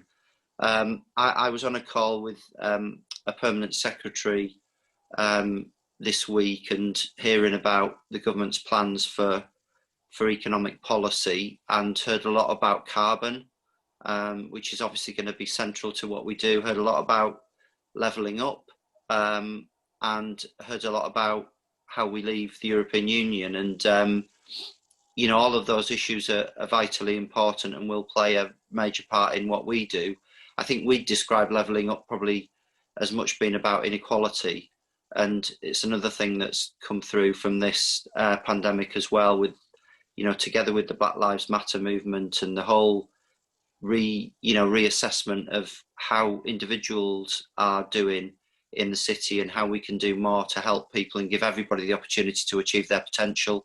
Is a massive issue. And then finally, I would just mention maybe a sort of slightly more positive note, the tech sector. I think sometimes in the debate recently, the issue of tech and digital transformation has been almost, lower down the issues that people are talking about. But for me, that remains the big driver of productivity change and economic change in the way we live our lives. And we are blessed with some fantastic skills in Leeds on that agenda, and a very diverse sector. So not one that, you know, just does one thing, like, you know, one element of the tech sector. It's very versatile, and it stands us in really good stead for the future. So I'm always glass half full, and I think we come out of this, you know, massively challenged, but we've got to look to the positives and move the city forward to the next stage, building on the assets that we've got, and we know so well and we collaborate so well with. So I'll leave it at that, Eve. Thank you. Okay, I think Nigel's going to come in with the first question for you both. Nigel? Morning, Tom. Morning, Judith, and thank you for those thoughts. We've had a great session so far today.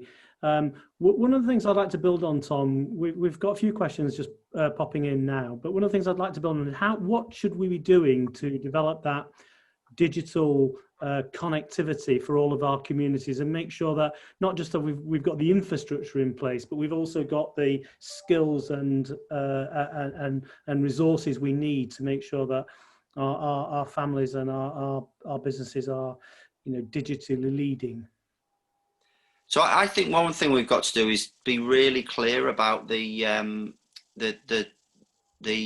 what's available to people in our city, and I think there's a great positive element to this agenda that I mentioned, but there's also a big factor here about the digital divide and the lack of access some families have.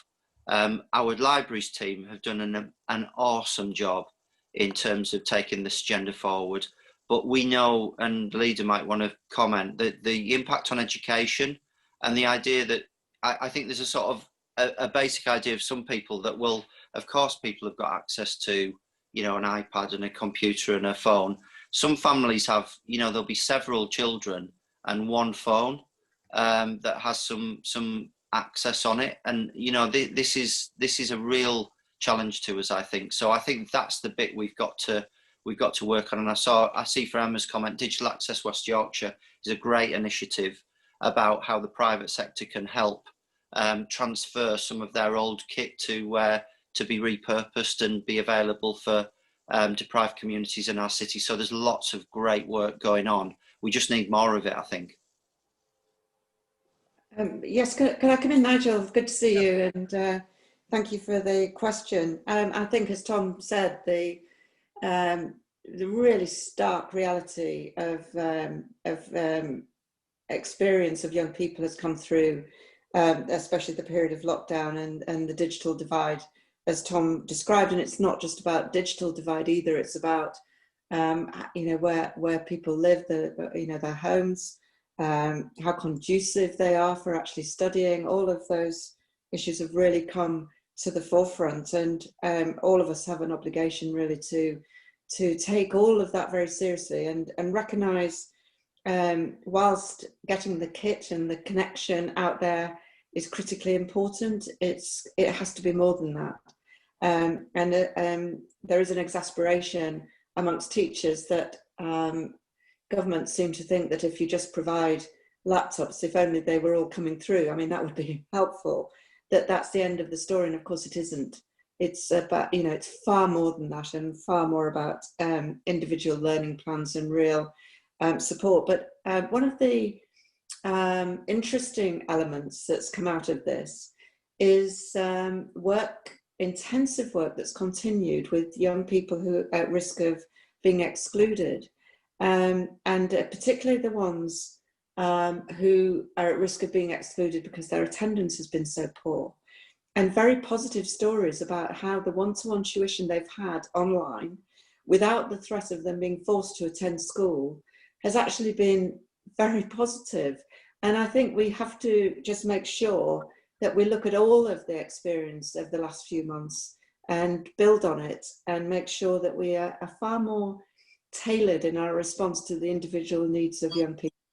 So there's a lot of learning to do, but it has been frustrating. There has been, you know, quite grand promises of equipment and other aspects that just haven't been delivered on, and we need to make sure that we keep the pressure on on government when they make the promises, or indeed to build on the work that we know still needs to be done.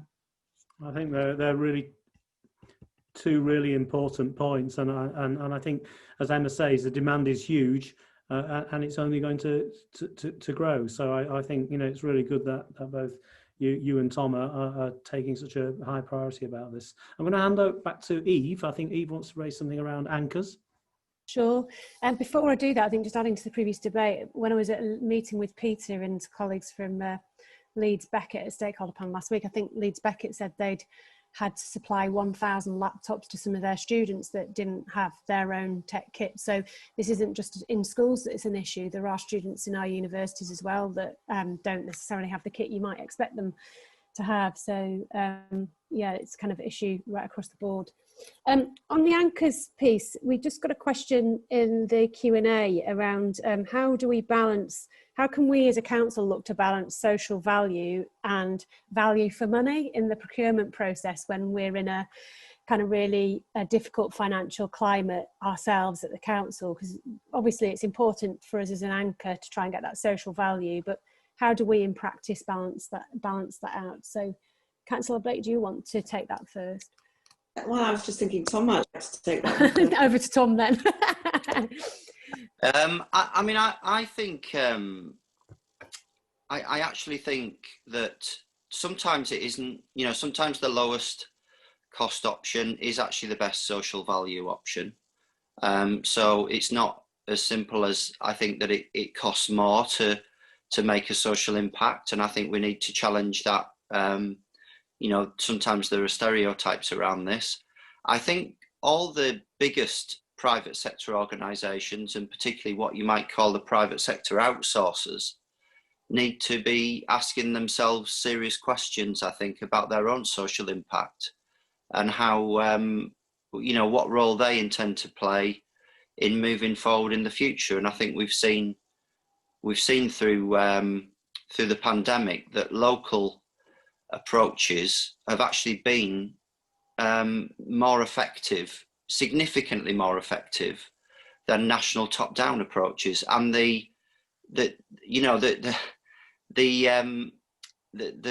without straying into, you know, political points, there are, in Leeds we've built up relationships with all sectors actually, whereby our first conversation with people is not a transactional one now. When the pandemic happened, we had the default mode for virtually all the people we spoke to in the city was, how can we help? And it shows when, you know, today we've had a gold meeting of, you know, what we're doing about the extra testing that's going to take place, and our universities have been absolutely fantastic in, you know, setting up their own arrangements and being willing to collaborate with each other and then share with the city that capacity that's there as well. And I just think, you know, that's the future for me. And I've been asked by a lot of businesses recently, what should we do? What's coming next? And what should we do next? And my main question back to them is, what is your social impact? You know, what are you doing? Because consumers increasingly are going to be asking this question, and it's going to be, the more we can find that sweet spot where it makes business sense to have social impact, as well as doing the right thing, if you like, then that's the future for me. And there's more, that sweet spot to me is getting bigger, and I think it will get bigger in the next few years. So, just to be slightly political, which I can be. I think those of us that have been involved in local government have suffered over the years from the curse of the lowest tender, having to go with you know, that with the set of priorities that just don't work for people, and I think that's the element that we have to focus on. So we've been doing everything we can, and needs to be far more outcome focused, and to really hopefully ask everyone to analyse what the impact of the work they're doing is, and if the impact isn't there, the start question is, well, why are we still doing that work? And we need to be far more robust around being very honest with ourselves about what really does deliver for the, as we keep going back to the mantra of the people in our communities who really deserve our focus. But my frustration with government policy, and this is probably, I have to say, all governments, this isn't a party political point, is just too much focus on the short term and not enough focus on the long term. And that's why it's, I feel it's a real scandal that the cuts that have been made to early intervention grants, not enough focus on preventative measures across the piece, and just not enough serious, robust analysis of what the impact is of focusing on the short term in terms of actually the higher costs longer term in terms of social impact. And I think it's that we need that real honesty in terms of what really is value for money, and how does it mean that we come up with far better policies that will address the immediate but also longer term needs of our communities. And I'm really sorry, but I'm afraid the clock is very much against us. We have to be on an executive board at 12 o'clock, Tom, don't we? So could we ask you one last question then, which came up in the chat, which is, what do you think is the biggest opportunity for Leeds? So finishing on a sort of optimistic note, perhaps, before you dash off. So I think it's the experience that we've had over the last few months has really highlighted our strengths and how we've come together, and absolutely extraordinary work. So many people going above and beyond in a real collective sense of endeavour of getting us through and supporting people who really have needed our help and our support. And I think it's that strengthening of the ethos that I hope everyone recognises that drives us in this city, that I think will stand us in good stead. And everyone's reaction to the news that the vaccine seems to be on its way and coming, whilst trying to keep it a measure of how long it will realistically take to be delivered. But that's that real sense of excitement and positivity in terms of really wanting to get back out there and do what we do well, and make sure that it's on behalf of everyone who lives and works in our great city. Thank you. I totally agree with that, and it's that joint endeavour. And I think I would say 2020. I'm really optimistic about 2021. The first quarter is going to be hard. It's going to be really hard, and we've got to. But I think the biggest thing for me is we have sort of rediscovered almost what we love, and what we could lose through this pandemic, and those little things about meeting up with people and what you get from a city like Leeds. The brilliant the brilliant creative and cultural and sporting and events and hospitality industries that drive the city, particularly the independents, the ones that have come out of Leeds and, almost sum up the city. We've got to somehow get them through this next phase and make sure that we celebrate them into next year and help them as much as we can, and do those things that we all realised maybe that we took for granted. And, even seeing Leeds United in the Premiership, which could be within our grasp if we get out of the top tier sometime. I've given them a challenge. They've got to end up in the top 6 this season, so that's something for them to work on. Thank you both. We know you need to go now, so we just really appreciate you carving out the time when we know that you're both incredibly busy. So thank you so much, Tom, and thank you, Councillor Blake. Good to see everybody. Thank you. Thank you. Bye. Bye-bye. Thank you. Okay, so we've got a couple of minutes left before we wrap up, and keen to be on time. So Nigel, is there anything you would like to say before I sort of formally bring things to a close and note what we'll be doing next? Not really, Eve. I mean, I think Tom and Councillor Blake have just summed it up. I mean, it's an incredibly positive session.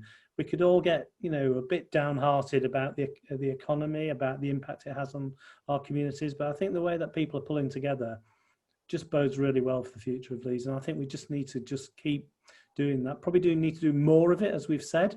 And we probably need to join up a little bit better than we perhaps do sometimes. But I think the commitment that everybody's making is amazing, and I think that should really do great for us in 21 and onwards. Thank you, Nigel. So what I want to say once more is thank you to you, Nigel, thank you to all of our panellists, but actually a huge thank you to some people that have not been on screen today, Gareth, Vanessa, Meenakshi and Fiona, who have worked incredibly hard to put this session together. And it's very challenging to put on a virtual event of this nature and for it to run just as smoothly as it has. So hats off to you guys for all your efforts to make sure that today ran smoothly. In terms of our next steps, we will follow up any questions we weren't able to answer. We will be sharing the recording of today so that you can let other people know that they can access the session. And we'll also be planning further events in the new year so that we can keep the engagement going. And hopefully in 2021, we'll also be able to have a face-to-face session, maybe in the second half of the year, to come together again in person and to feel the energy in the room. But it was an absolute pleasure to have you all with us this morning, and thank you ever so much for your support in everything that we're doing together across the city. Take care all. Yeah, thank you for everyone. Bye.